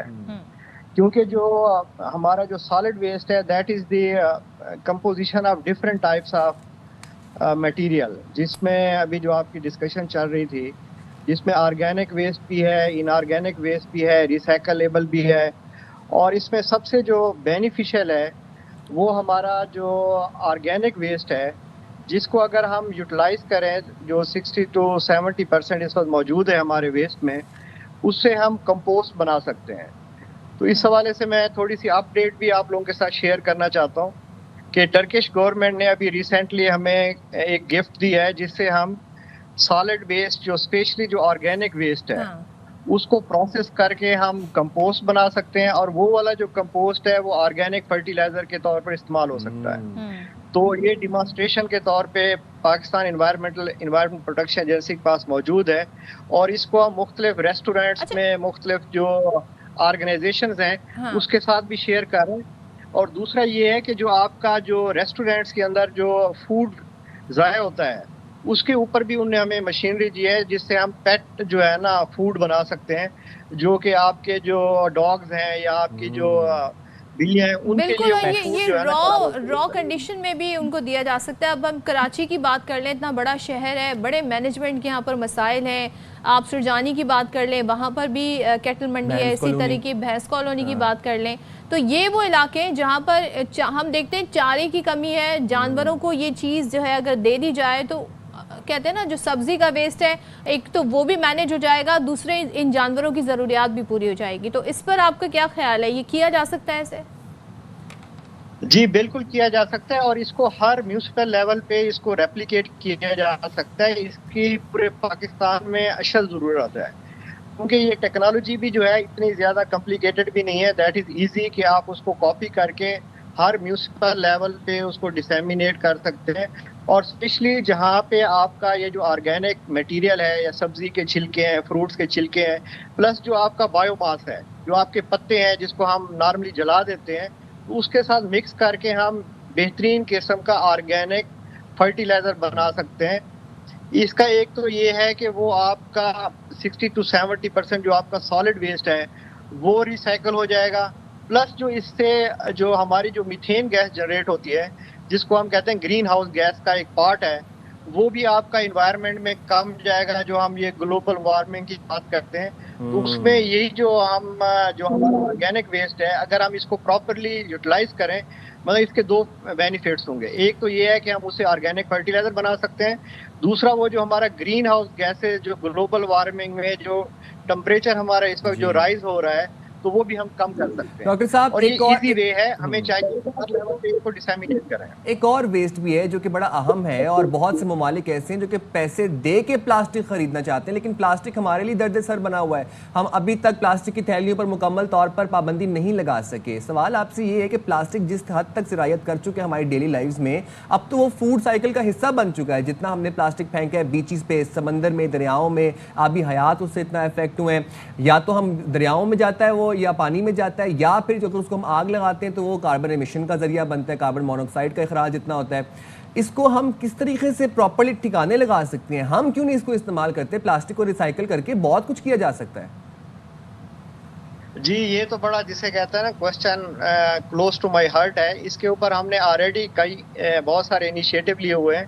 पहले तो जो हमने 2019 में इस्लामाबाद में हमने मुकम्मल पॉलीथीन बैग्स के ऊपर पाबंदी लगाई थी, और क्योंकि इसकी जो वजह ये थी कि पॉलीथीन बैग्स तकरीबन कोई 50 बिलियन जो है ना पर एनम यूज होता है पूरे पाकिस्तान में, क्योंकि एज ए प्रायोरिटी हमने पॉलीथीन बैग के ऊपर पाबंदी लगाई थी। फिर सेकंड स्टेप्स के ऊपर हमने मुख्तलिफ जो सिंगल यूज प्लास्टिक थे उसके ऊपर हमने पाबंदी लगाई। उसमें से जो ऐड हुआ, उसमें से जो एडिशन हुई, तो उसमें हमने फिर जो क्रॉकरी है, कटलरी है, फिर जो फूड पैकेजिंग है, इवन जो स्टीरर्स और जो आपके वो है मुख्तलिफ जो सिंगल यूज प्लास्टिक आइटम्स हैं, उसके ऊपर हमने इसके ऊपर पाबंदी लगाई।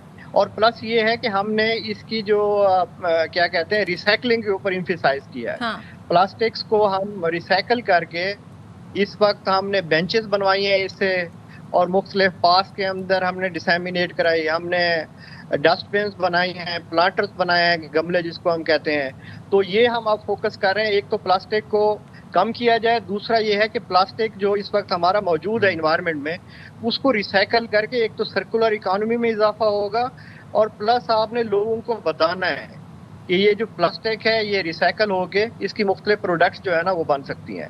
और ये इस वक्त हमने मुख्तलिफ पार्लियामेंट हाउस में भी, प्लस जो गवर्नमेंट के जो इदारे हैं उसमें हमने इसको डिसेमिनेट किया। और सबसे जो अहम चीज़ है, जो हम सर्कुलर इकोनॉमी की बात करते हैं, तो उसमें प्लास्टिक को हम मुख्तलिफ प्रोडक्ट्स बनाकर इसको यूटिलाइज कर सकते हैं। डॉक्टर सलीम, एक चीज़ बताइएगा, कराची में जितना कचरा है, जितना टन कचरा है, और उसको ठिकाने लगाना तो एक अजाब ही है, लेकिन अगर मैं आपसे ये पूछूं कि इसका यूटिलाइजेशन हम कैसे कर सकते हैं, खासतौर पे अगर कराची और लाहौर का जो कचरा है उससे कितनी बिजली बनाई जा सकती है अंदाज़न? देखें इस वक्त जो वेस्ट है ना, अगर वेस्ट हम जिसे कहते हैं ना ऑर्गेनिक वेस्ट के अलावा जो वेस्ट है उसको हम ड्राई करें। फर्स्ट ऑफ ऑल इससे रिलेटेड एक हमने प्लांट मैंने खुद भी विजिट किया है शंघाई में, तो उसमें ड्राई करते हैं। बेसिकली वेस्ट को पहले ड्राई करें, और उस ड्राई से जब उसकी जो कैलोरिक वैल्यू जो है ना वो बढ़ती है, उसको फिर हम बर्न करते हैं। जो आपकी एनर्जी होती है वो आपकी इलेक्ट्रिसिटी में कन्वर्ट हो जाती है। और जो उस वक्त मैंने जो शंघाई के अंदर जो वेस्ट टू एनर्जी का प्रोजेक्ट था, वो 100 मेगावाट जो है ना बिजली वो इससे बना सकते हैं। तो हमें भी चाहिए कि जो वेस्ट टू एनर्जी वाला जो कंसेप्ट है उसको हम फोकस करें और इसको प्रायोरिटी करें। ये आपका जो वेस्ट है ये आपका रिसोर्स है डॉक्टर साहब, आपका ये रॉ मटेरियल है वेस्ट टू एनर्जी के। वेस्ट टू एनर्जी वाले कॉन्सेप्ट को देखते हुए हमें देखा कि कुछ अरसा पहले लाहौर में महमूद बूटी का एक इलाका है जो कि डंपिंग साइट थी फॉर वेस्ट, और उन्होंने लाहौर वेस्ट मैनेजमेंट कंपनी ने क्या किया कि उस डंपिंग साइट को इस तरीके से इस्तेमाल किया कि वहाँ पर अब हम देख रहे हैं कि एक सोलर पार्क का क़याम किया जाएगा, अर्बन फॉरेस्ट्री एरिया बनाया जाएगा, और जो मीथेन गैसेस की इमिशन है under the pile of that dumping site, उससे जो है वो पावर जनरेट की जाएगी। ऐसा कुछ हम कराची में नहीं कर सकते? बिल्कुल कर सकते हैं। देखिए, महमूद बूटी वाला विजिट मैंने खुद भी किया हुआ है, मेरे साथ इंटरनेशनल कंसल्टेंट भी थे जो जापान से आए हुए थे, जो सॉलिड वेस्ट के एक्सपर्ट हैं। तो उन्होंने बेसिकली ये उनको आइडियाज भी दिए थे कि आप इसके ऊपर काम करें, क्योंकि बेसिकली अब वो जो महमूद बूटी वाला एरिया था वो ऑलरेडी उन्होंने उसको कवर अप करके उसमें उन्होंने पाइपिंग सिस्टम जो है ना वहाँ फिक्स किया है, ताकि जो इंटरनल जो मटेरियल था उससे वो मीथेन गैस उस वक्त भी बना रहे थे तकरीबन कोई 5 ईयर बैक। तो उससे वो मुख्तलिफ जो है ना पाइप से कनेक्ट करके उससे वो नेचुरल गैस से वो चूल्हे भी चला रहे थे। अब उसको उन्हें बड़े पैमाने पे किया है। और दूसरा अहम चीज़ जो है ना वो आपको बताना ज़रूरी है कि हमारा एक फंड है ग्रीन क्लाइमेट फंड, तो वो फंड करता है अगर कराची में भी इसी पैटर्न पे आप उसको बड़े लेवल पे ले जाएं, और वहाँ पे भी 1000 ऑफ टन जो है ना रोज़ाना की बुनियाद पे कराची में कलेक्ट हो रहा होगा, जो आपकी Sindh solid waste management board है, तो उसको चाहिए कि एक तो वो उस जो है ना ग्रीन क्लाइमेट फंड का जो पैटर्न है उसके ऊपर आप प्रोजेक्ट को कंसीव करें। एक तो फंड्स भी देंगे, आपका जो वेस्ट है वो भी कलेक्ट हो जाएगा, और प्लस आपको जो एनर्जी है वो भी आपको वो जो मीथेन गैस है वो भी मिलना शुरू हो जाएगी। अच्छा, मतलब आप एट ए टाइम उसके 3 बेनिफिट्स आप ले सकते हैं। डॉक्टर साहब, coming back to my previous question, जब मैं आपसे पूछ रही थी कि ये जो कराची और लाहौर में कचरा है, जो वेस्ट है, जितना टन है, इससे कितनी बिजली बनाई जा सकती है? देखिए, ये डिपेंड करता है कि आपके पास इस वक्त जो पोटेंशियल, क्योंकि बिजली की जो वैल्यूज होती है ना वो कैलोरीफिक वैल्यूज के ऊपर होती है, कि जब आप किसी कोयले को जलाते हैं तो हम कहते हैं जी 5000 कैलोरीफिक वैल्यू है। तो जब आप इसकी कैलोरीफिक वैल्यू निकालेंगे कि बर्नेबल मटेरियल कौन सा है, तो उस हिसाब से फिर हम कैलकुलेट कर सकते हैं कि कितना वेस्ट है और उसकी कितनी कैलोरीफिक वैल्यू होगी। ये एनालिसिस करने के बाद ही हम बता सकते हैं इसकी कैलोरीफिक वैल्यू, क्योंकि ऑर्गेनिक वेस्ट जो है वो बर्न नहीं होता। आपकी सब्जी के छिलके हैं या आपका गला सड़ा जो मटेरियल है उससे बिजली नहीं बनेगी। जो बर्न होगा, जिसको हम जला सकते हैं, जिस तरह आप कोयला है, या आप जिस तरह हम टायर की मिसाल लेते हैं, टायर को भी एज ए फ्यूल इस्तेमाल किया जा सकता है। अगर आपके सॉलिड वेस्ट के अंदर टायर मौजूद है तो उसको भी हम रिसाइकल कर सकते हैं। इसी तरह आपका जो बायोमास है, जिसको हम कहते हैं कि आपके ये जो मकई के जो रेजिड्यूज होते हैं या आपका जो राइस हस्क है, ये सारे बर्नेबल मटेरियल है। अगर इसको हम जलाते हैं और ये मुख्तलिफ इंडस्ट्रीज एज ए फ्यूल इस्तेमाल भी कर रहे हैं। शुगर केन हस्क को इसी तरह हम इस्तेमाल कर सकते हैं, गन्ने के बाकियात को भी। कराची में कुछ इंडस्ट्रीज हैं, कराची में कुछ इंडस्ट्रीज हैं जो वेस्ट को एज ए फ्यूल इस्तेमाल कर रही हैं ऑलरेडी। अच्छा, ठीक है, thank you so much doctor Zakim, हमारे साथ थे जी। बहुत कुछ जा सकता है। कराची में तो कचरा बहुत बड़ा मसला है, जगह जगह ये कचरा है, और ये कचरा कीमती भी है। अगर आप इस तनाजुर में देखें कि इसका इस्तेमाल किस तरह किया जा सकता है, बस एक आगाही मुहिम चलानी होगी गवर्नमेंट को, और जगह जगह जी और इसमें इतना ज़्यादा मेरे ख्याल में इन्वेस्टमेंट भी नहीं करनी पड़ेगी। ये बॉक्सेस जो हैं, जो बजाय एक बॉक्स रखने के आप मुख्तलिफ कलर्स के बॉक्स रखें, उन पर मेंशन कर दें, लोगों के लिए भी आसानी होगी और यहाँ पर सबसे बड़ी जिम्मेदारी है, आसान हो जाएगी। बिल्कुल, और जिम्मेदारी हम पर जा रही है, लोगों पर जा रही है कि इंडिविजुअली अब ये आप पे डिपेंड करता है कि आपने ये बात किस हद तक समझी है कि हमारे कचरे से माहौल को कितना इफेक्ट हो रहा है, हम जो कचरा जलाते हैं उससे माहौल को कितना इफेक्ट हो रहा है। और यूर राइट, हम ये स्मार्ट वेस्ट मैनेजमेंट कराची में करके हम बायो एनर्जी से बहुत पावर जनरेट कर सकते हैं, हम कचरे को बहुत अच्छे से यूटिलाइज कर सकते हैं। देखिए, Cheen is ready to pay for kachra, इतना इंपॉर्टेंट है कचरा उनके लिए, so we can also do it. तो ना हम देंगे ब्रेक पे, बिल्कुल हाजिर होंगे ब्रेक के बाद।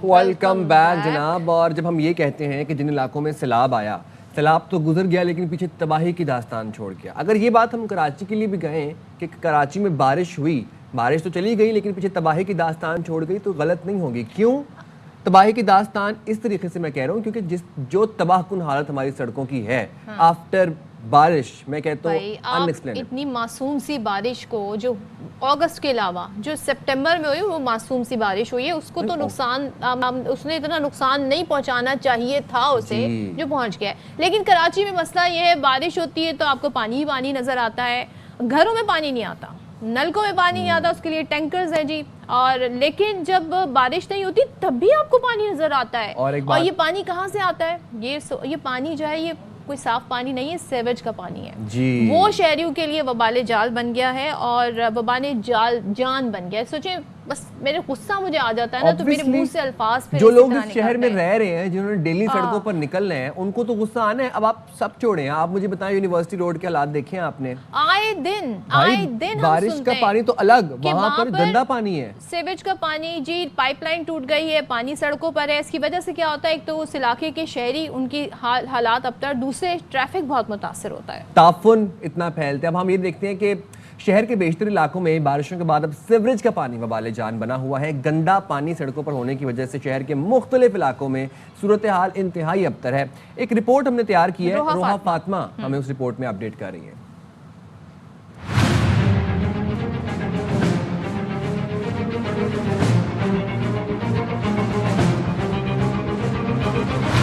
कराची में होने वाली हालिया बारिशों ने जहां हुकूमती दावों को खोखला साबित किया, वहां शहर ताहाल बारिशों के असरात से नहीं निकल सका। शहर की मुख्तलिफ अहम शाहराहों समेत अंदरूनी इलाकों में सीवरेज सिस्टम चोक हो गया और गटर उबल रहे हैं। ये मनाजिर हैं कराची की मसरूफ तरीन सड़क यूनिवर्सिटी रोड की, जहां पानी की लाइन टूटने और नाला ओवरफ्लो होने की बाइस सड़क किसी दरिया का मंजर पेश कर रही है। आए दिन पानी की लाइन, साफ पानी की हो, गटर की हो, ये टूटती रहती है, पता नहीं कहाँ से टूटती है और कैसे टूटती है। यूनिवर्सिटी रोड से इस टाइम गुजरना इंतहाई मुश्किल है और ये पूरे इलाके के अंदर जो है वो जना सीवरेज का पानी फैला हुआ है, ये गटर का पानी है। ये लियाकताबाद 10 नंबर से गरीबाबाद जाने वाली सड़क की हालत तो नाकाबिले बयान है। मरकजी सड़क सीवरेज नाले में बदल चुकी है। खाएं इनको कि ये आवाम क्या कितनी तकलीफ बर्दाश्त कर रही है। 2-2.5 हफ्ते से देख रहा हूँ ये सीवरेज का पानी यहाँ पे मुसलसल है,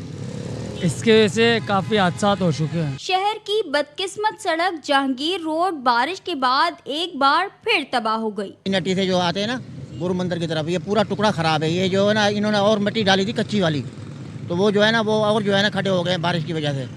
ये बन ही नहीं रहा, ये जो है ना हर वक्त ट्रैफिक जाम रहता है। लसबेला से गुरु मंदिर आने वाली पटेल पाड़ा की मरकजी शाहराह की हालत भी कुछ मुख्तलिफ नहीं। इस तरह की गंभीर सूरत हाल जेल चौरंगी की भी है, जहां की सड़क हालिया बारिशों के बाद धंस चुकी है। शहर भर की सूरत हाल को देखते हुए ये कहना कुछ गलत ना होगा कि तरक्की सिर्फ तस्वीरों और इश्तिहारों में ही दिखाई देती है, जबकि दावे तो दफन हो चुके हैं। कैमरामैन मुस्तफा महराज के साथ रोहा फातिमा, ARY न्यूज़ कराची। भाई मैं तो कहती हूँ शहर के करता धरता को रोजाना टूर पे निकलना चाहिए, जगह जगह जाके देखना चाहिए, क्योंकि यूनिवर्सिटी रोड तो रोजाना हमें यही मंजर हमारे सामने होता है। हम भूल गए वो जमाना जब हम यूनिवर्सिटी जाते थे तो रोड बड़ी साफ हुआ करती थी। अच्छा, होती थी? अब नहीं है ऐसा। होती थी वैसे? हाँ बात ये पटेल पाड़ा की जिस सड़क की बात हुई थी तो मेरी आंखों के सामने, मतलब मेरे होते होते ये खराब हुई है। एक गड्ढे से दूसरा, दूसरे से तीसरा, गड्ढे एक्सटेंड ही होते गए हैं, नए नए गड्ढे दरियाफ्त हो रहे हैं। अब आपको गाड़ी चलाते हुए याद रखना पड़ता है अब कौन सा गड्ढा आएगा। तो गुरु मंदिर में रोड के भी ये हालात कराची की सड़कें। अच्छा जी, अब जरा हम अगले टॉपिक की तरफ बढ़ते हैं और बात करते हैं होमवर्क की। होमवर्क सिर्फ हम याद करते हैं तो ज़ाहिर अपना बचपन भी याद आता है। इतना होमवर्क मिलता था, 2 महीने की छुट्टियों में बहुत होमवर्क मिलता था।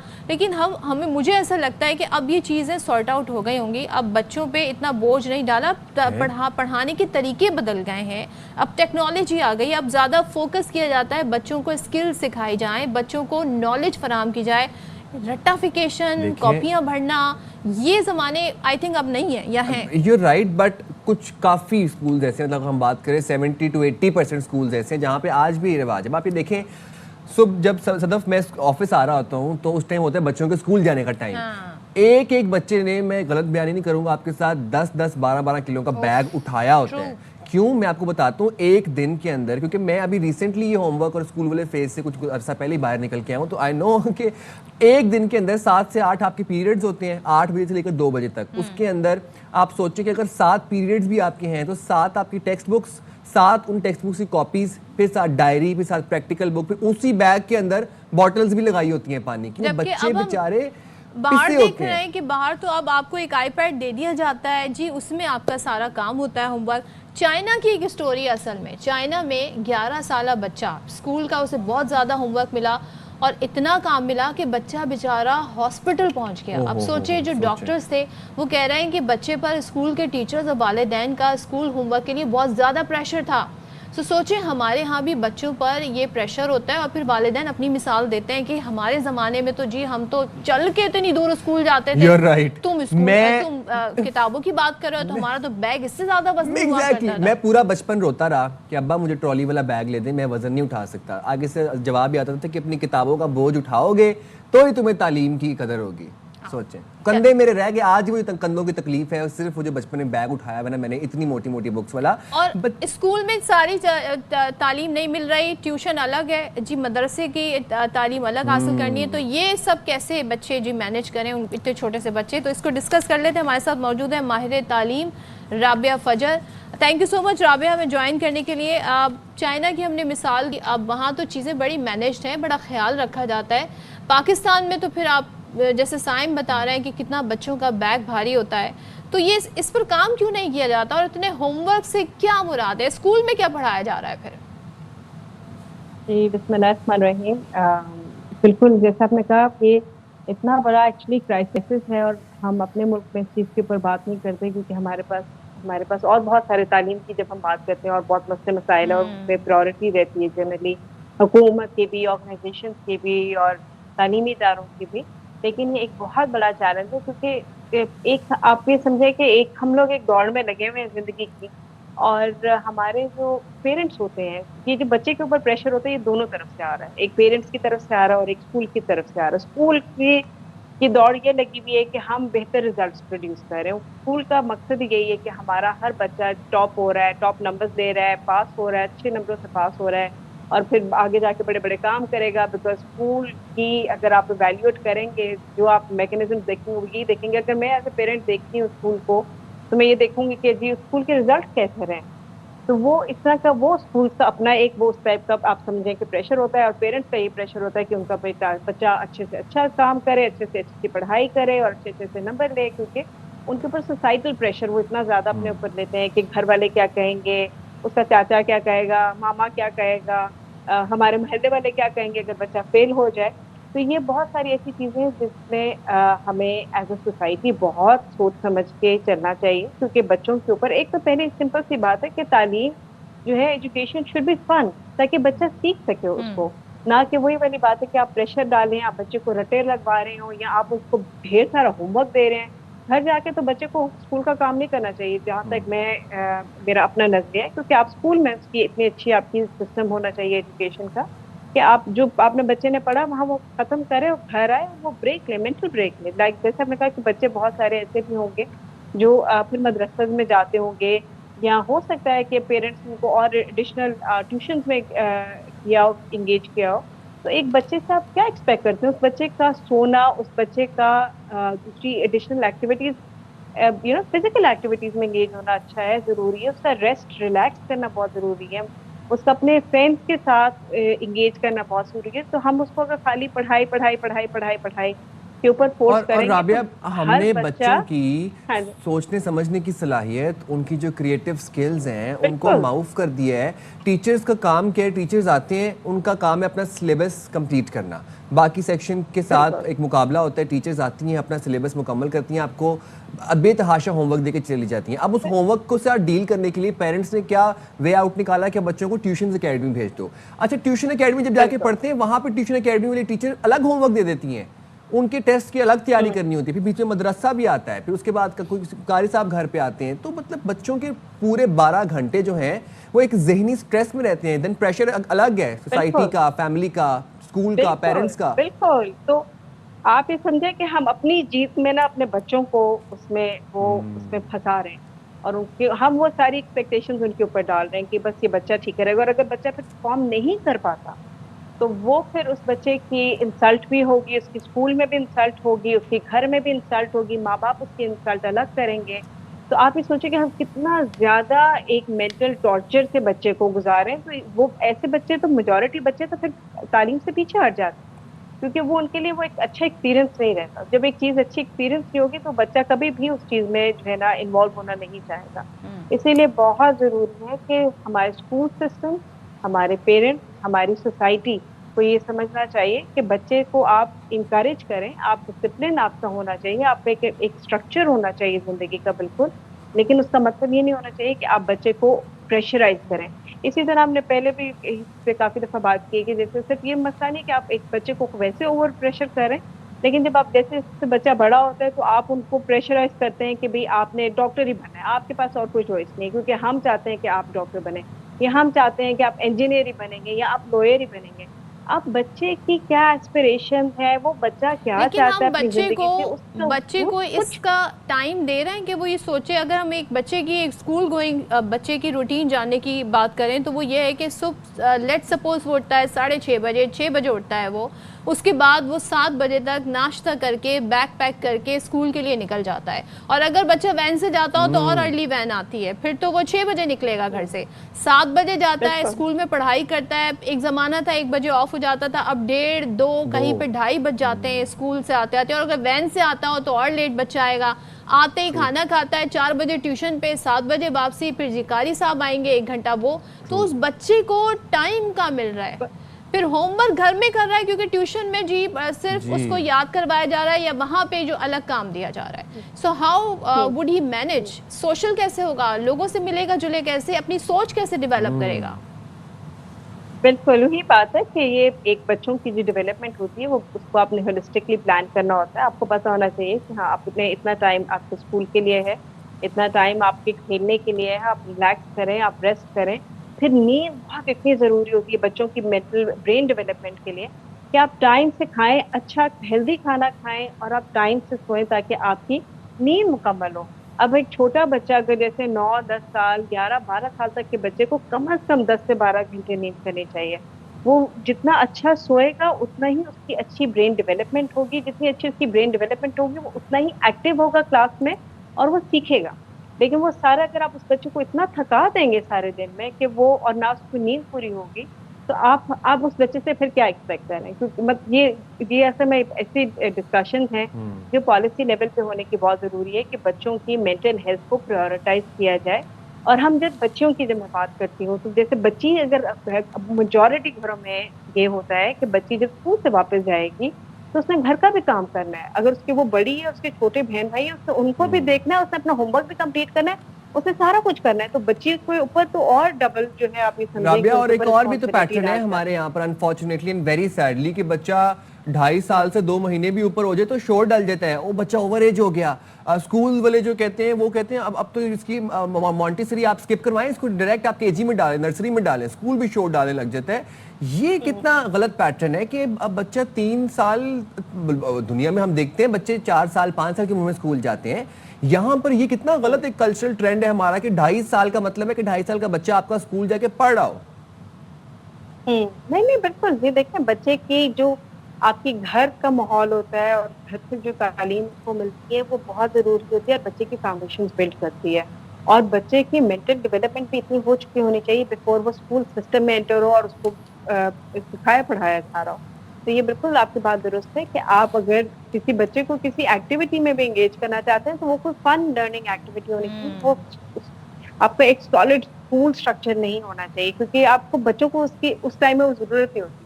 लोग हम ये कहते हैं कि बच्चा जब छोटा होता है और वो यंग होता है तो आपका brain is like a sponge, अब बहुत चीजें क्विकली एब्जॉर्ब करते हैं, लेकिन उसको एक अच्छे तरीके से बच्चों को उसको सिखाने की बहुत जरूरत उसको ओवरबर्डन ना कर दें। बिल्कुल ओवरबर्डन, ठीक है। तो वो एक जो बैलेंस है ना वो रखने की बहुत जरूरत है, वो बैलेंस रखने की जरूरत। Thank you so much Rabia for हमारे साथ ही माहिर तालीम। और देखिए अब बच्चे भी बड़े स्मार्ट हैं, वो क्या करते हैं, वो चैट जीपीटी से अपना होमवर्क करवा लेते हैं, तो यहाँ से वो कुछ नहीं सीख रहे हैं। तो अगर आपने उन्हें सिखाना है तो तरीके से सिखाएं, आप उन्हें ओवरबर्डन कर देंगे तो वो भी अपना वे आउट निकाल लेंगे।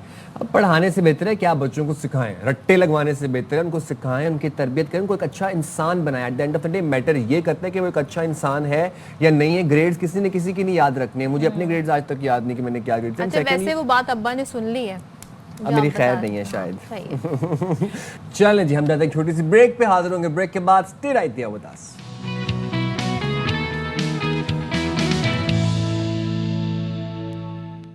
वेलकम बैक जनाब। आपको याद होगा कुछ अरसा पहले हमने आपको खबर दी थी कि जहाँ पर एक ऊँटनी, कैमी जिसका नाम था, उसको प्रोस्थेटिक लेग लगाई गई और अब वो अपनी टांगों पर चल सकती है। प्रोस्थेटिक लेग क्यों लगाई गई? क्योंकि उस बेचारी बेज़बान ऊँटनी का ये कसूर था कि उसने किसी वडेरे की फसल में जाके कुछ खा लिया था और फिर उस वडेरे ने उसकी टांग काटी थी। सेम इसी तरह का एक वाक़या। अच्छा, ये वाक़या भी सिंध में हुआ था और जो ये दूसरा वाक़या है ये भी सक्खर के इलाके सालेपट में हुआ है, जहाँ पर ऊँटनी के बच्चे, सोमी इसका नाम है, इसकी टांग काटने का वाक़या पेश आया। अच्छा, अब ये कितनी अफसोसनाक बात है कि बेज़बान जानवर के साथ ये सलूक, और वो भी छोटा सा बच्चा।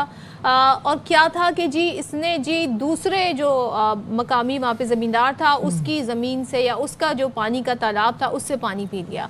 अब आप सोचें, इस बुनियाद पर उसने इस जानवर की टांग काट दी है। अब कराची CDRS एनिमल सेंटर इसे लाया गया है और जो DG लाइफ स्टॉक हैं वो कहते हैं जी कि माहिर सर्जन इस ऊँटनी का मुआयना करें। अच्छा, और ना सिर्फ सदफ इस ऊँटनी की टांग काटी उस दरिंदे ने, बल्कि इसका नीचे वाला जबड़ा तोड़ा, उसके बाद ट्रैक्टर के साथ बांध कर इसको अपनी फसलों से बाहर निकाला, इसको घसीटा। ये ऊँटनी का बच्चा बेज़बान। आप सोचें कितनी बदवाएं आपको मिली होंगी। ये वो जानवरों के साथ इस हद तक एनिमल अब्यूज़ कि जहाँ पर हमारा दिमाग नहीं पहुँचता, हम तसव्वुर नहीं कर सकते। शर्म आनी चाहिए। मैं कहता हूँ डूब मरने का मकाम है, इंसानियत के ऊपर धब्बा है ऐसे लोग। बिल्कुल। चले जी, बात कर लेते हैं हमारे साथ हमारे नुमाइंदे अनवर खान है। ज़रा पूछें कि इस ऊँटनी के अब किस तरह से फिर इलाज किया जा रहा है।